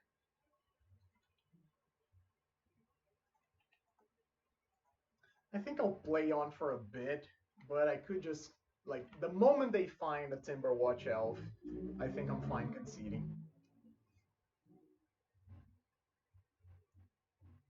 They are attacking, and I'll be blocking.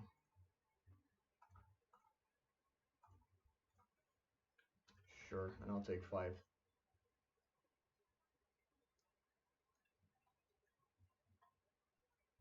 Okay, we kill one of the ants. They can do their thing twice.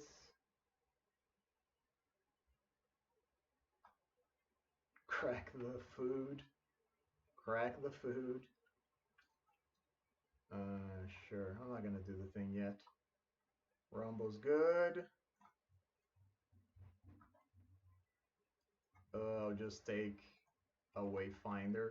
Keep going through the deck.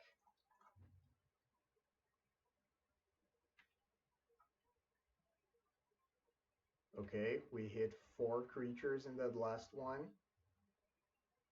And then I think now is the time where I start to cast some of these Not to the Bone. We also hit an Imp. 50. 50 so much life.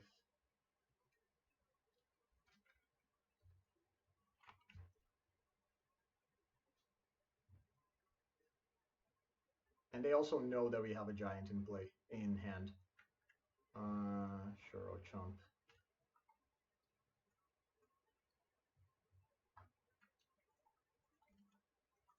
cast the first one. This is game 1, by the way.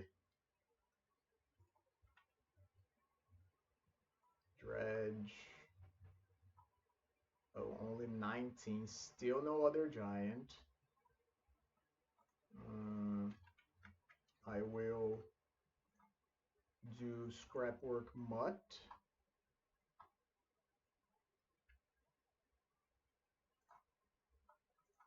Dredge 5. Okay, so we hit a giant. That's a good start.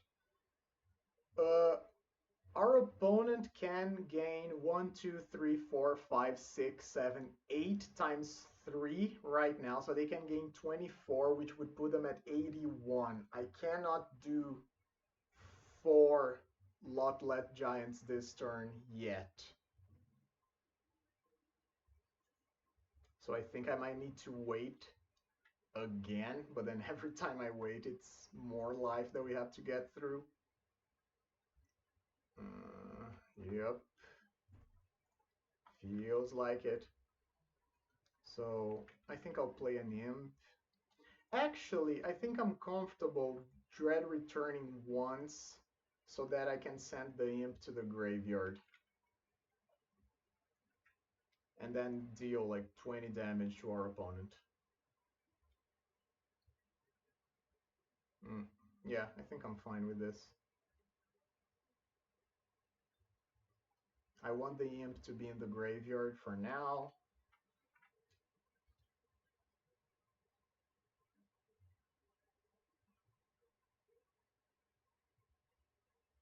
And they just undid all the damage we did to them.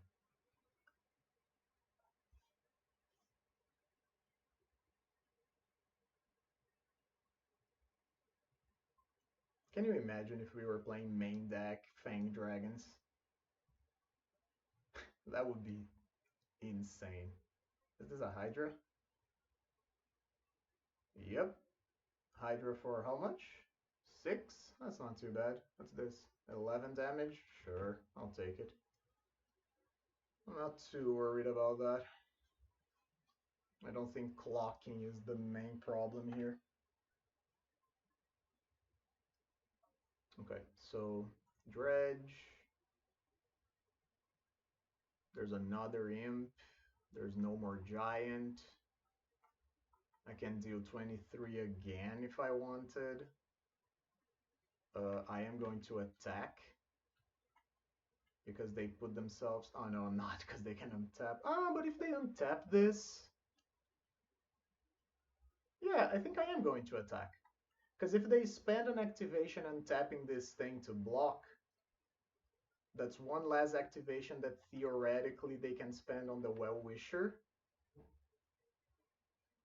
Like, they do have a definite amount, a finite, let's say, amount of forests, right, that they can activate at the same time. I'm fine with this. Send it away. Second main.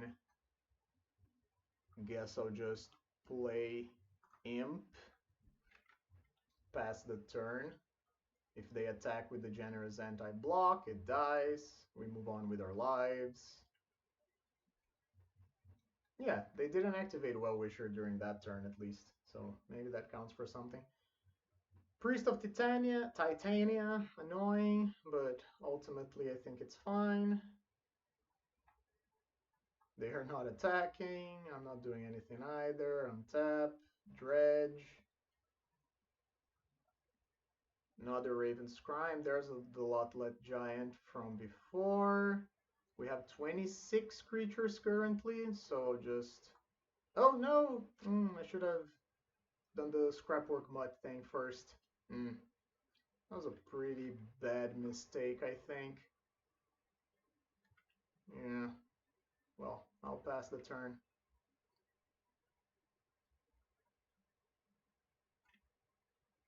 Up to 70 life.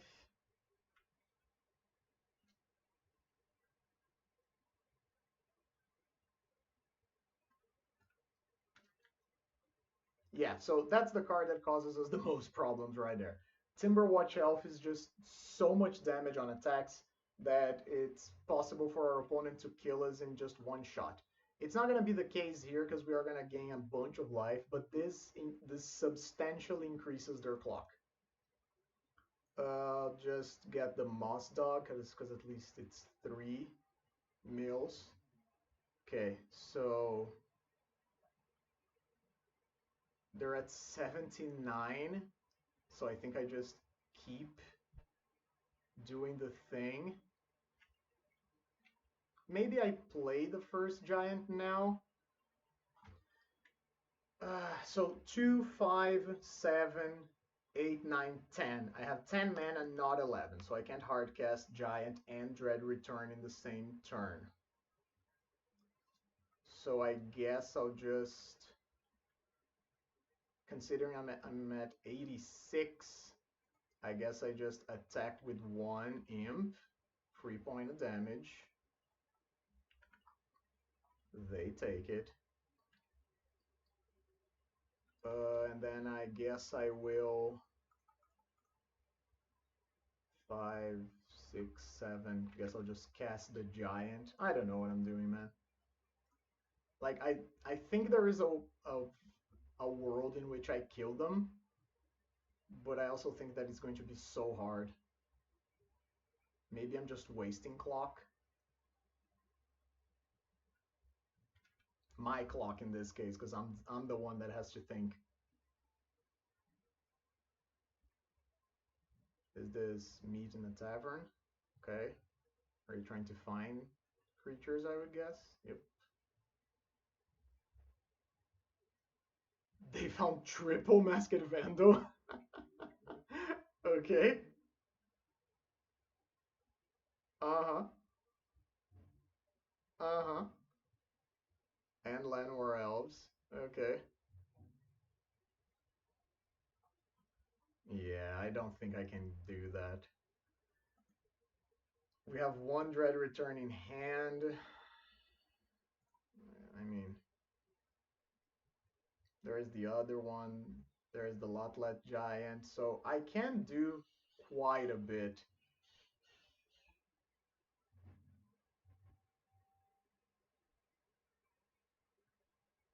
Do I want to? Let's try. Let's see how much damage we deal.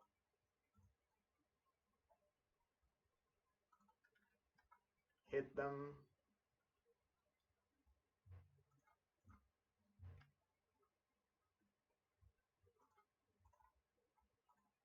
I haven't done the math. I would imagine it doesn't add up, but we'll see.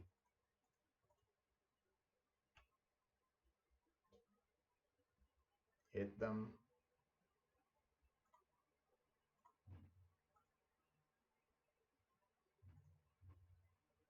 Sacrifice a squirrel.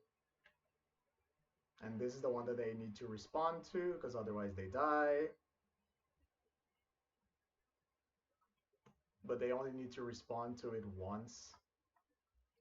So they go to 40, then they take 31. So they go to 9, they go to 10.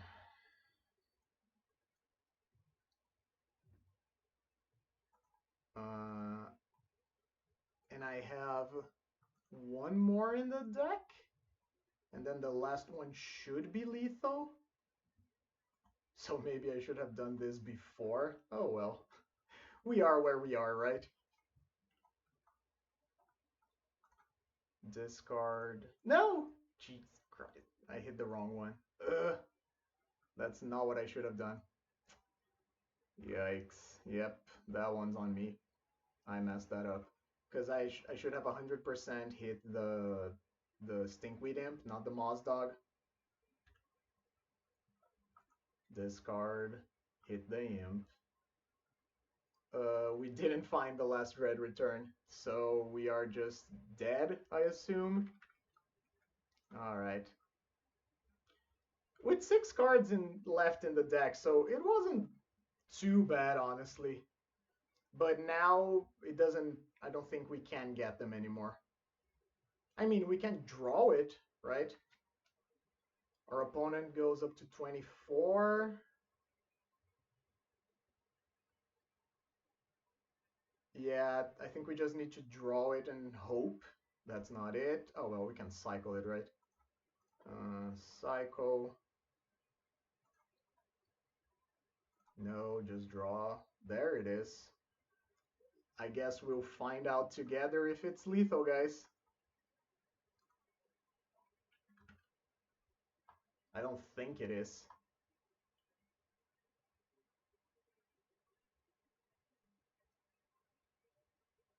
But a boy can dream. Because they can activate the Well-Wisher 3 times. And I haven't done the math to see how much damage they can currently take. Yeah, dear, you do you.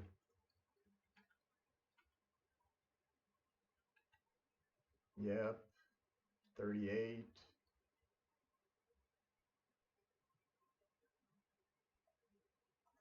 And then I guess I'll cast Stinkweed in case the 1 point of damage makes a difference.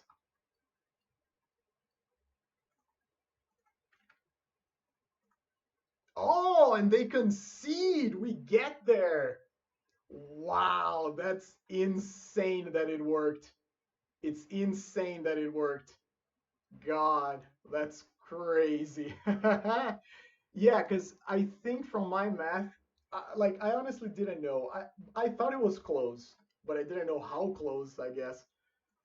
Woo! Well, that got me hot. So Fang Dragons come in. Brown Scales, I don't care about too much. Not to the Bone can be useful. It's not always going to, but it can be. Raven's Crime, probably not. If they're elves playing Ancient Grudge, it sucks, but I'm not going to pretend that it's going to make a difference. Like, if they have Relic, I'm probably just screwed regardless.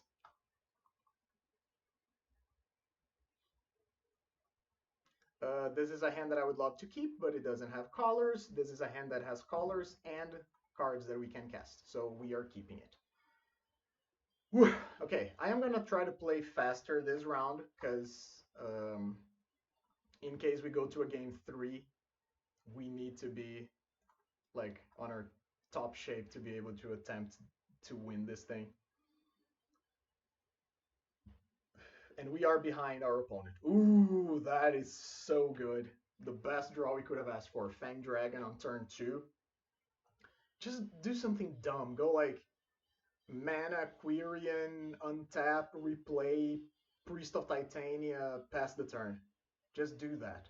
That's what I want to see. That is what I want to see. Good. Another one. Yes! Yes, yes, yes, yes, yes. Oh, that's how our opponent's villain origin begins. Get swept. Swept under the rug. Pass the turn. Okay. So game not over. Our opponent has a recover button. But they only hit 2 creatures. They are good creatures, but there's only 2 of them. I guess I will rumble first.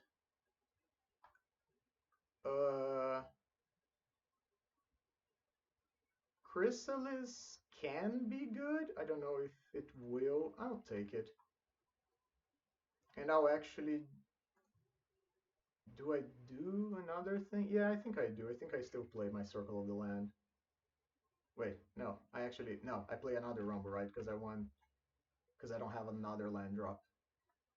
Yeah, I'll take the Bog, because the Bog is black mana. It's the second black. Okay.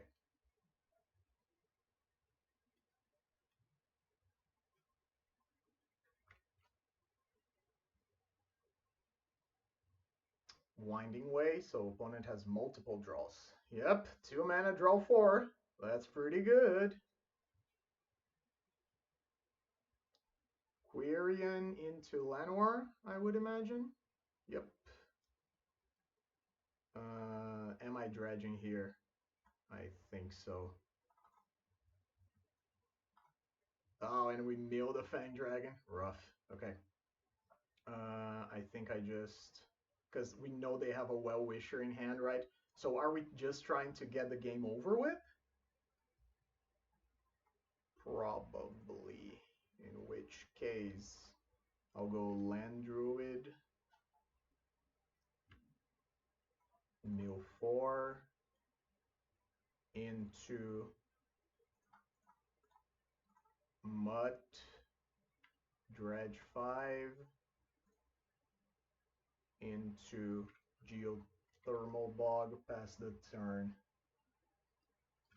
So if that was the game plan that I was gonna go with, maybe the Writhing Chrysalis wasn't the best choice. But given I was thinking about trying to maybe clock our opponent, but now they have Quirion plus Well-Wisher plus a million elves in play, and that's not great for us.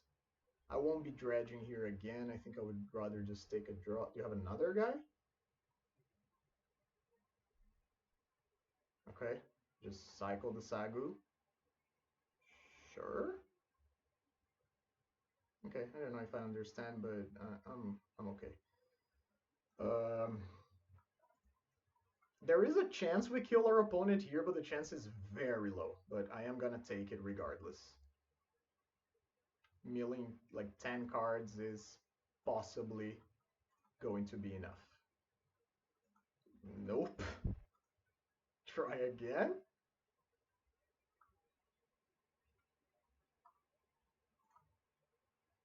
That was so bad. God, those hits were horrendous. Yeah, like percentage-wise, we have like way fewer lands than we did in the past. Uh, Actually, way more lands percentage-wise. Our opponent just takes 7. I'm not gonna do anything with these creatures that I got because I only have 1 Dread return. And now's the point where our opponent starts gaining life. And we would need a second Fang Dragon here too. Oh, and they have another Quirion too? Yeah. Opponent can just gain like 21 life a turn.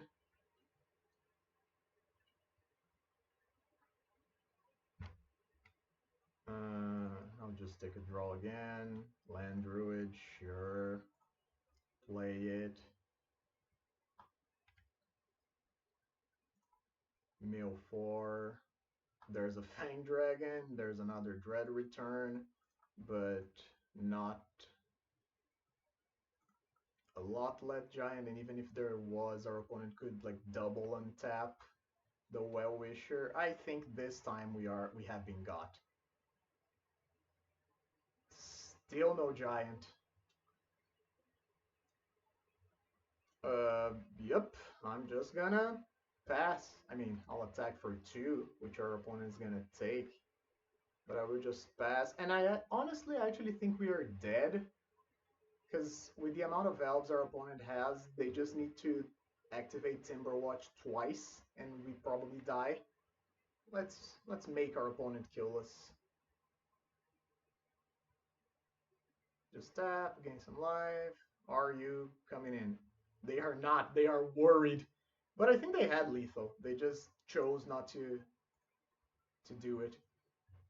There's double Uplet Giant, and I have the creatures. Don't I don't think it's gonna be lethal, right? Because I only have 18, uh, which would allow our opponent to go way beyond. They got 8 elves that they can activate 3 times, and we only deal like 20, 40. I think our opponent can go up to like 50 life, and we can deal them maybe like 40 something. Is that the thing that I want to try to do? Maybe? I guess. I guess we'll make them see it.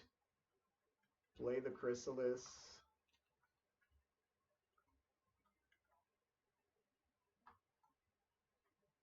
And then we're in the same situation as last time, where I would need to hit so many things to be able to kill our opponent. I guess we'll try, right? Send these to the Shadow Realm. I don't have anything else to play this turn. Guess I'll take a County Garden and another County Garden.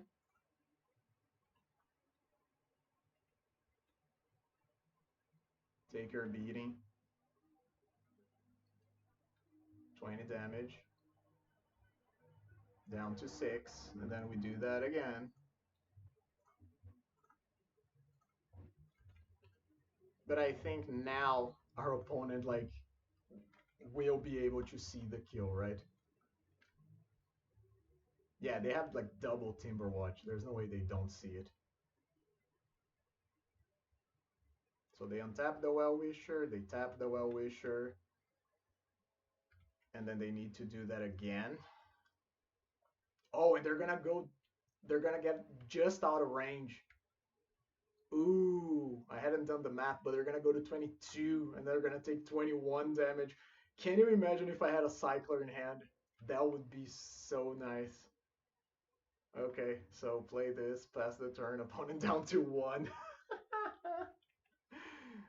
That was impressive. Not gonna lie. I didn't think we would be able to deal that much damage. Yeah. Oh well. 4, 5, 6. Generous End. Yep.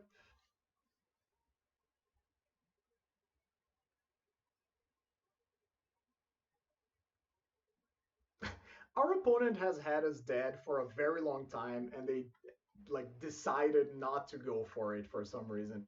So I guess we'll keep going. See if we somehow get them dead. But I will be informing our opponent afterwards. Okay, so we didn't hit anything. I'll just play the thing, pass the turn, and yeah, hold up, not to the bone.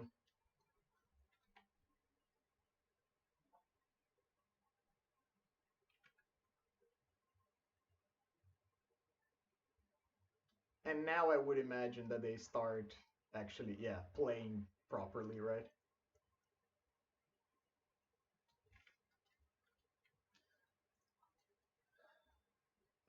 Sure, that doesn't do anything, it's just an elf.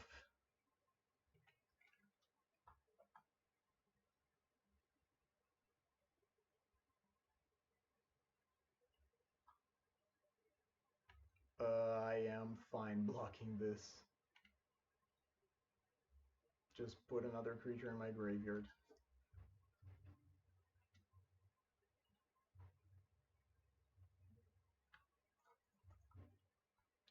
Sure, cast this thing. Yeah. Gain your life. Yeah, the other draw. Now they are gonna just get out of reach. Okay, so uh, that is annoying, but okay. So I don't think we're gonna change anything from our deck. We are gonna be on the play though. So maybe we don't want the Nod to the Bones. Maybe we just want to play aggressive, and by aggressive I mean like Raven's Crime. Doesn't seem like our opponent has uh, relics, so I'm not too worried about that. 7 minutes will be enough to finish this game, I think. Nope, cannot keep this. Oh, yep, this is another hand where we get to go turn 2 Fang Dragon if we want. Oh, but I just noticed that this hand actually doesn't have colored green mana. Okay. Okay. Saved by the bell. So we get to cycle the Troll, we get to get our Haunted Mire, play it. Opponent didn't play anything turn 1. Priest of Titania. Okay. I will give them a turn with that. I don't think trading 1 for 1 is what I want to be doing. Meal 4 and Bujuka Bog you. Bog doesn't matter in this matchup.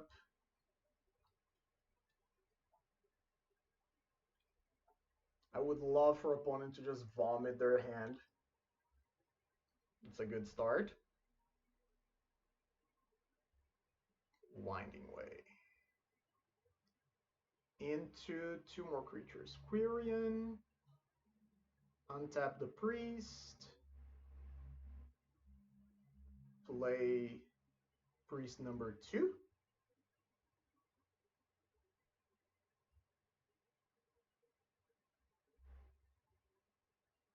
Three. Timberwatch. Annoying. So they don't play the second Priest. And they have a creature in play that mucks up our plans a lot. I will just Town Greeter. Get Survivor's Encampment. It's a land. Guess I'll play it. And then guess I'll Fang Dragon your board. Hit you for 1.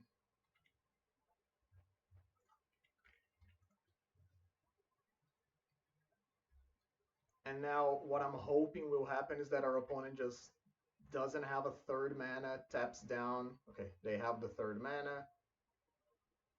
Just tap down for Priest. Yep, okay. Raven's Crime to hit 3 of their cards. I think I actually just play Chrysalis and then hold Raven's Crime, right? Green. Oh, Lord. Whoop. Play Chrysalis.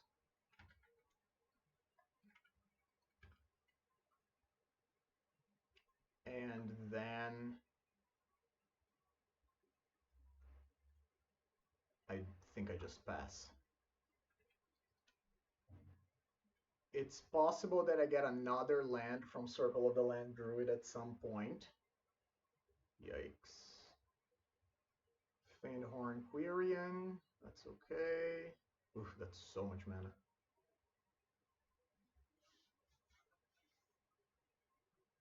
Untap. Is this a big payoff thing? Lead. Ugh. They have so much draw power. Fainthorn, Timberwatch, Llanowar. Okay. Again, this is a game where I wiped their board. Not wiped, but where I hit a lot of their board early on. And now they have the, like, 2 Timberwatches with a Quirion Ranger. And unfortunately, we are kind of like stuck attempting to play this mid-rangey game.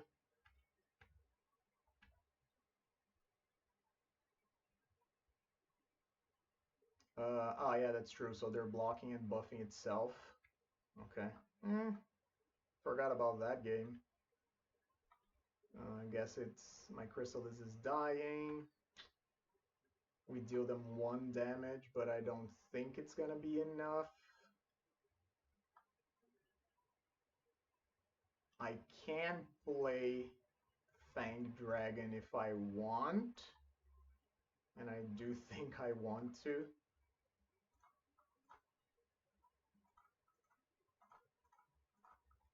We can try to clock them a little bit, but this matchup is just so bad overall. Yeah, we hit them, but they just rebuild so quickly. They cast, what, like 3 draw spells? 4 draw spells? I don't know. It was so many. Hydra, Ant. And the Ant blocks the Fang Dragon. Ay, ay, ay. You have more?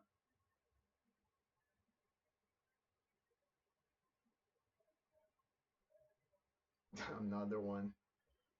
Yeah, I think we are now just dead.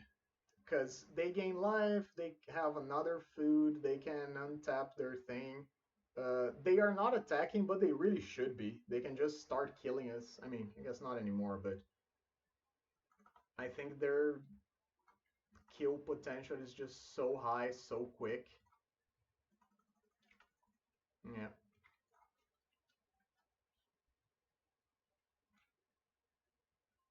Yeah, honestly, I think I am comfortable just conceding here. As soon as they attack, they can kill us right now.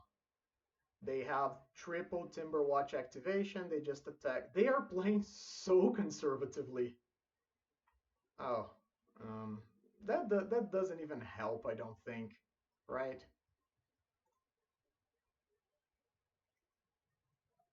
I would need to hit a second one, and even then, because they can save 3 creatures, yeah, it's not enough. Okay, so Elves still remains a horrible matchup. We kind of played game one very well and lucked out a little bit, but overall the deck is just so consistent and so good at gaining life and generating damage and generating card advantage that I don't think we have what it takes to go through it all. I'm going to come back here for round number 5. Welcome to round number 5, the last one. We are against the myth, the man, the legend himself, Barf. He will be playing fairies. I am going to keep this hand because we are on the play. So it means that we can actually try to curve out somewhat, and curving out against fairies is what you want to be doing. Kite and Gravestalker, very good at blocking. Fairy Seer means that I can rumble early without the fear of getting hit by a Spell Pierce. I might actually do that. No. No, yeah, I'm rumbling first. I'll just take another land drop. Acorn Harvest, decent because it blocks.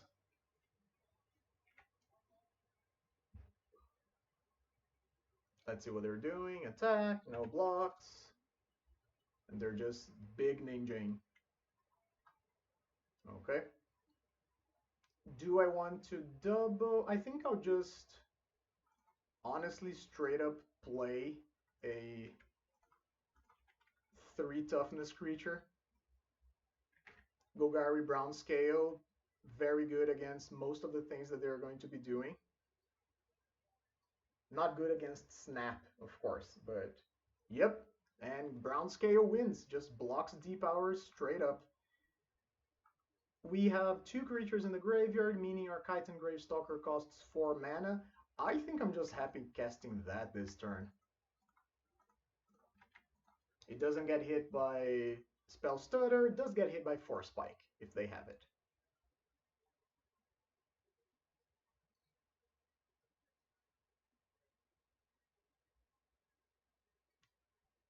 Counterspell, yep, okay. So, our creature soaked up a counterspell for us. Attacking with the fairy, yep, take the damage. Ninja, big ninja again. Okay. So if they go land into Fairy Seer, it's bad for us because we're in the same situation as before, but they don't. They just play Fairy Seer. So in this case, I'm going to start with Rumble. I will just hit my land drop. And then I will Wayfinder. I don't know if Barf is still playing the Force Spikes. If he is, we have them covered with the Eldrazi spawns. And I am fine just chumping this turn. Okay, Gale Blade. I am fine just chumping this turn with something to deny them a draw.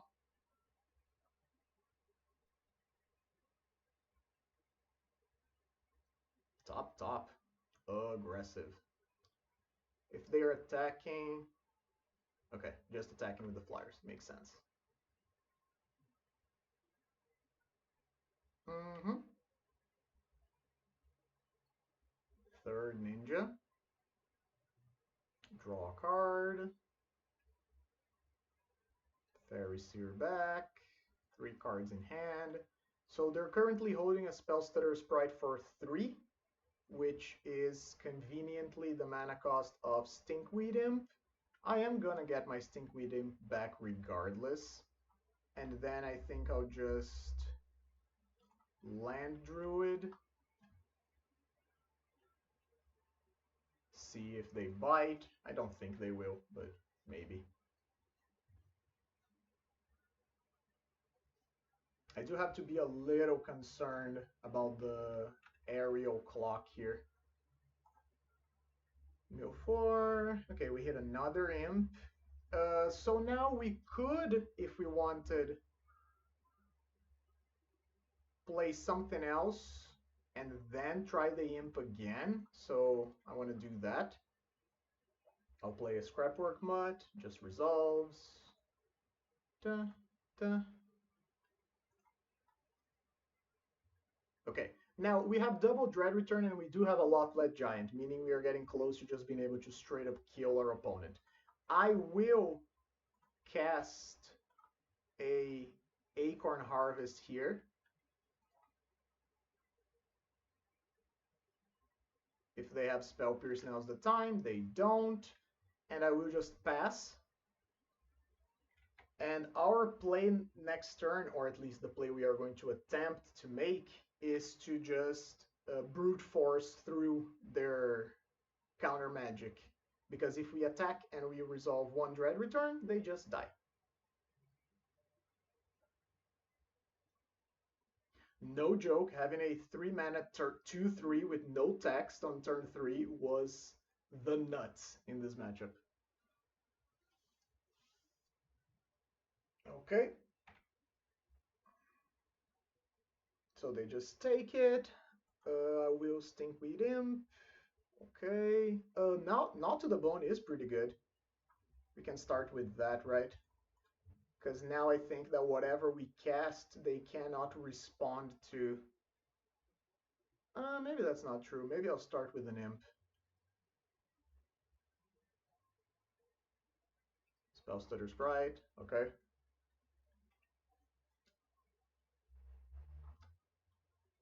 Do we think they have 2 more counter spells? No, not even 2, right? Wait, what can they have?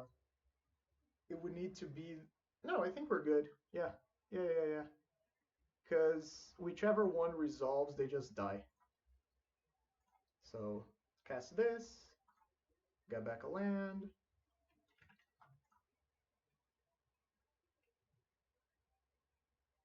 And we win. Yep. We would deal them exactly 20 damage. Even if they have a counter spell, they can hit this, and then we'll do it again, and they're tapped out. So that was very lucky of us. We won game 1. We were on the play, which is also amazing against this deck. There is an argument to be made for Masked Vandals, and I am going to make that argument and bring them all in. I think Masked Vandals are very good against Ninja, what's it called? Moon Circuit Hacker, and they also play Bind the Monster, which is another card that is very annoying for us to deal with. I will get rid of the Moss Dog. I will get rid of one Lotlet. Raven's Crime can be good. I'll get rid of one, though. I think I'm okay cutting the acorns. Probably cutting like a couple not to the bones. And then we just... Yeah, so we just shave a little bit of everything. And we bring the Vandals, even just as like blockers. 2 mana, 1/3 blocks in this matchup. Yeah, I will keep this, yes. Being on the draw, not great, but the hand itself is pretty good. Second Fang Dragon can be even better. So I'll play Encampment Pass, and I'll play the Encampment first, because I intend to Generous End cycle here for a Forest. Let's see if they just play. They do. Okay, so what did they do? Oh, okay. They will top bottom. Okay. So do this. Forest untapped. Land Rumble. Ridgeline can be very good, but I think I would rather just take a Greeter. So this turn I'm going to get hit, and then next turn I'm going to try to make a play.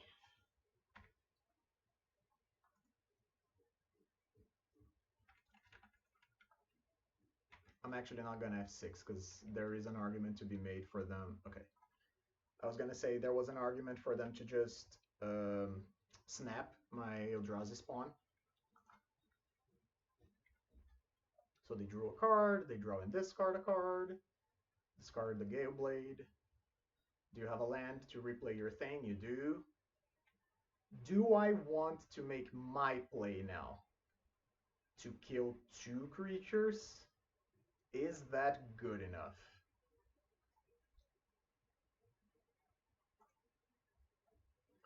So I could...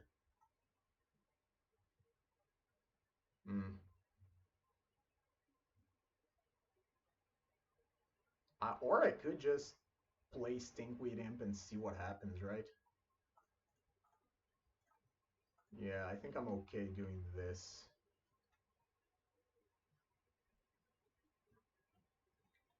Having double Fang Dragon in hand opens me up to some pretty powerful plays. Yep, so they snap the Imp, untap, attack. I do I block? I guess I opened myself up to this one, right? I think I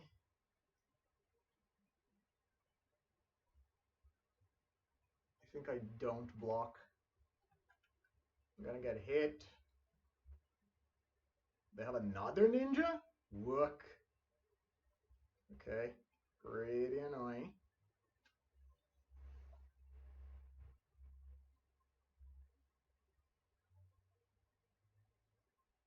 Land, replay your thing.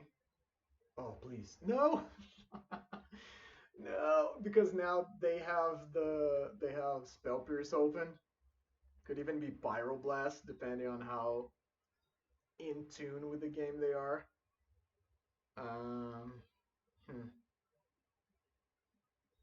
Spell Pierce is very annoying right now, huh? Guess I'll just insist upon my mistake. Play this.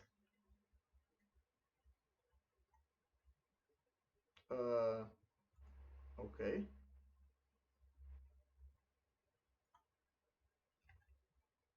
Sure.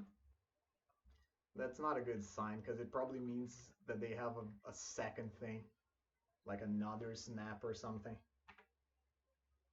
Yeah, so I'm taking 6.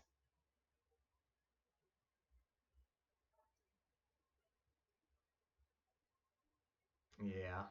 The second ninja of the deep hours broke me completely here. Having the Fang Dragon could have been good, but I would have killed like 2 creatures and then have the path completely open to getting hit again. And now they have all the mana they could ever want and all the cards, and I think I'm just dead.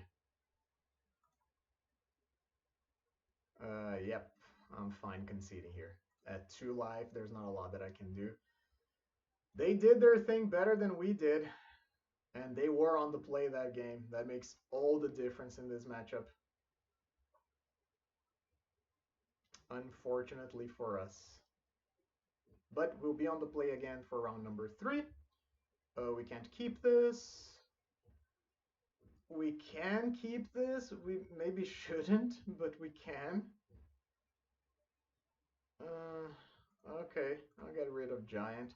This hand is not exciting, but I will keep it. And I'll start with the Meyer because I have an Imp in hand to maybe play turn 3. Okay. If they hit me with a Force Spike, so be it. They do. No. But at least they didn't play a creature. Do you not have a second land? Is it just like mono Force Spikes over there? Yeah, I'll try again. Gale Blade. Okay. Ooh, Fang Dragon, huh? Do tell. Yeah, I think I gotta take that, right? The upside is just so high. And I even have the untapped mana next turn to use it without having to tap a creature. Let's see if they Want to go for the ninja. Small ninja. Okay. They just pass the turn. Do I think there's a... I was gonna say... Yeah, I was gonna say, do I think there's another spell period, another Force Spike? Because if there is, playing Chrysalis is really bad. But I don't even need to play Chrysalis. I can just play Stinkweed Imp. That plays around Chrysalis. I make my land drop, and then I am okay for next turn again. Just replay the Gale Blade. Okay. 3 mana. They are attacking, which signals Brine Barrow Intruder. There it is. Kills my guy. I'll just dredge it, sure. And then I'll play Whoop. And then I'll play Chrysalis around Force Spike. They could just counterspell, of course. Yep, there it is. Okay. So having the counterspell there, kind of essential for their plan, because otherwise I think they would have been very far behind. I'll just take the 4 here. I don't think there's much of a point in jumping.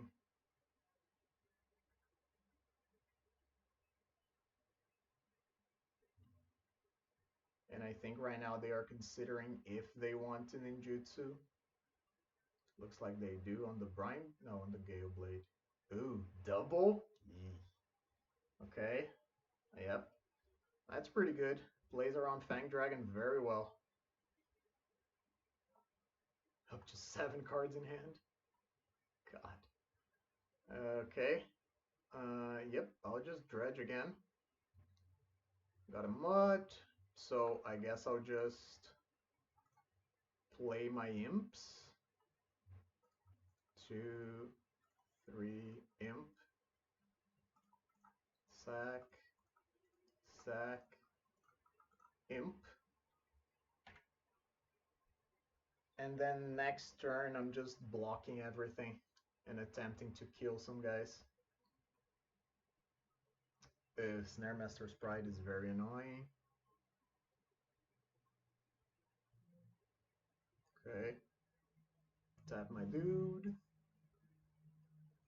Guess I'll attempt to block like this and like this, so they don't get their Brine Barrel back.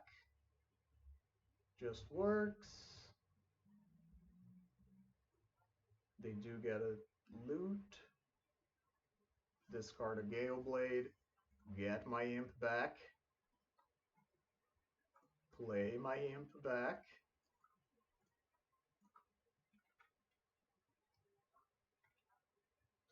I am at 11. I could just die.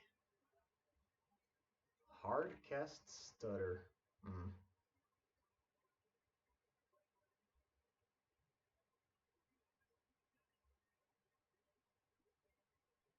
Yep. I am just blocking.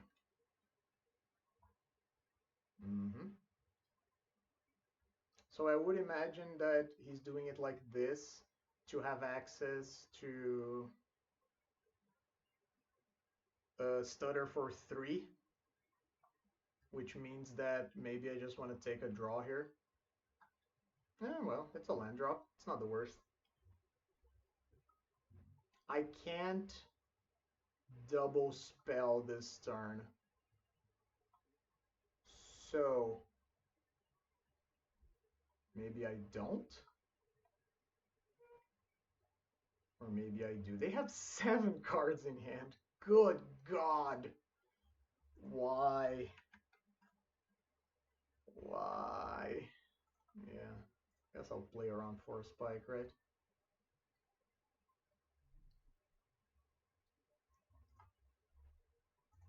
That deck is so good.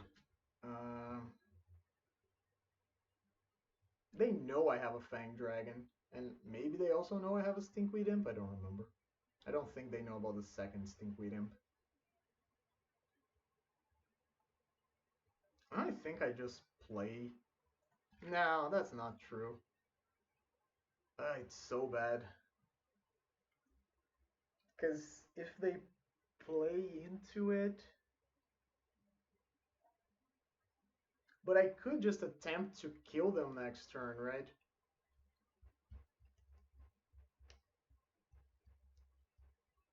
Yeah, I do think I need to use my mana for something here. I don't think I can just sit on my ass and wait.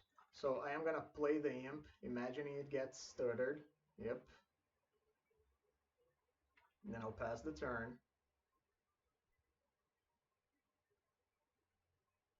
That's very bad. Because now they get in for 4, and they can bring back a stutter for 1 mana. Rough.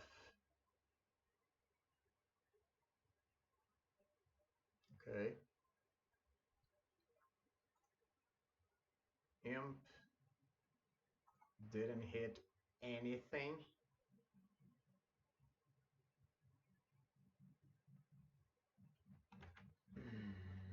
So now I can try to resolve Fang Dragon times 2. Like Fang Dragon plus something else. They still have 7 cards in hand. Oh god. If I just play another Stinkweed Imp, I think I just die. I know they have a counterspell for 3 in the form of Stutter.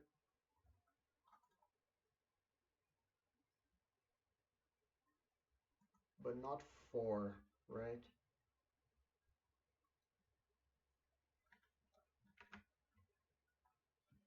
Damn, that's really rough. Uh, yeah, I think I just cast the Imp and pray. I think you just let this one go, right? No? Okay. So this means I'm dead because I block and then I take 1, 2, 3, 4, 5, and then you probably have a ninja to make it 6. Or you just tap this and kill me. You have one mana up, but your 1 mana is going to be, yeah, I have to make the play, but you know about this. So your 1 mana is just gonna be a 4 spike. Yeah, man. Playing against Barf is so hard. So hard. Now I'm just dead. They're gonna have something to be able to kill me. And there it is. Bind the monster, tap my creature, hit for lethal. Yeah, it's rough, man. And they even had the other Moon Circuit hacker to get this spell stutter back. So I'll be back here with final thoughts on the deck in a little bit. Alright, so final thoughts. Honestly, this was my worst performance by a lot. As I said, I played to a very convincing 4-1 result, followed by a mediocre like 3-2, and then now a 2-3. So it seems like the list is getting worse the more I tinker with it. Granted, some of the changes that I made maybe were not the ideal ones. So Moss Dog didn't feel great. We can probably cut these two back. The brown scales performed decent, but not great overall. Raven's Crime, ultimately, I think it's just too cute. Maybe it's like a sideboard card type of situation. Um, Fang Dragon, we had it and we still lost to both elves and fairies, so maybe it's true that we just don't play with this card and just try to beat fairies fair and square. What else?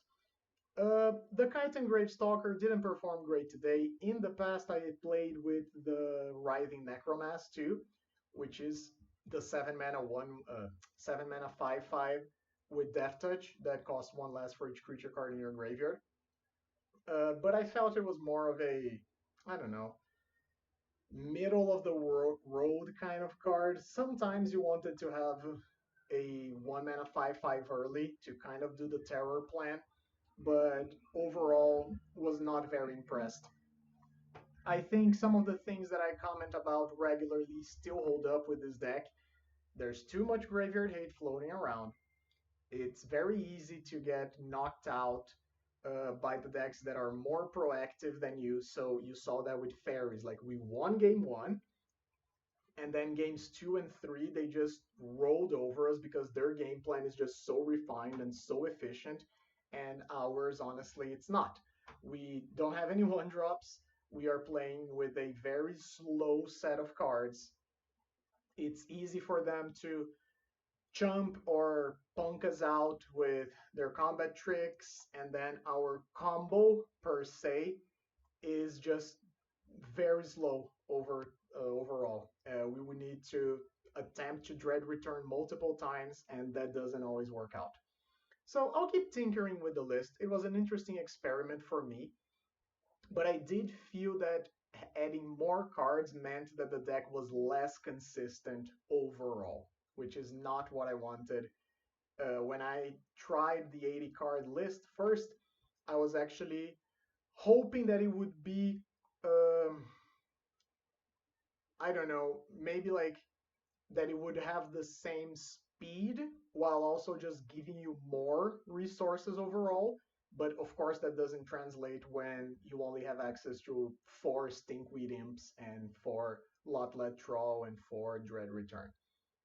If we could play an 80 card version that played more of these cards, maybe we would get the desired effect. But that was not it for today. I hope you enjoyed it. I hope you come back to see the new videos that I'm cooking up for the rest of the week here on the channel. And as always, I hope you have a fantastic rest of your day. See ya!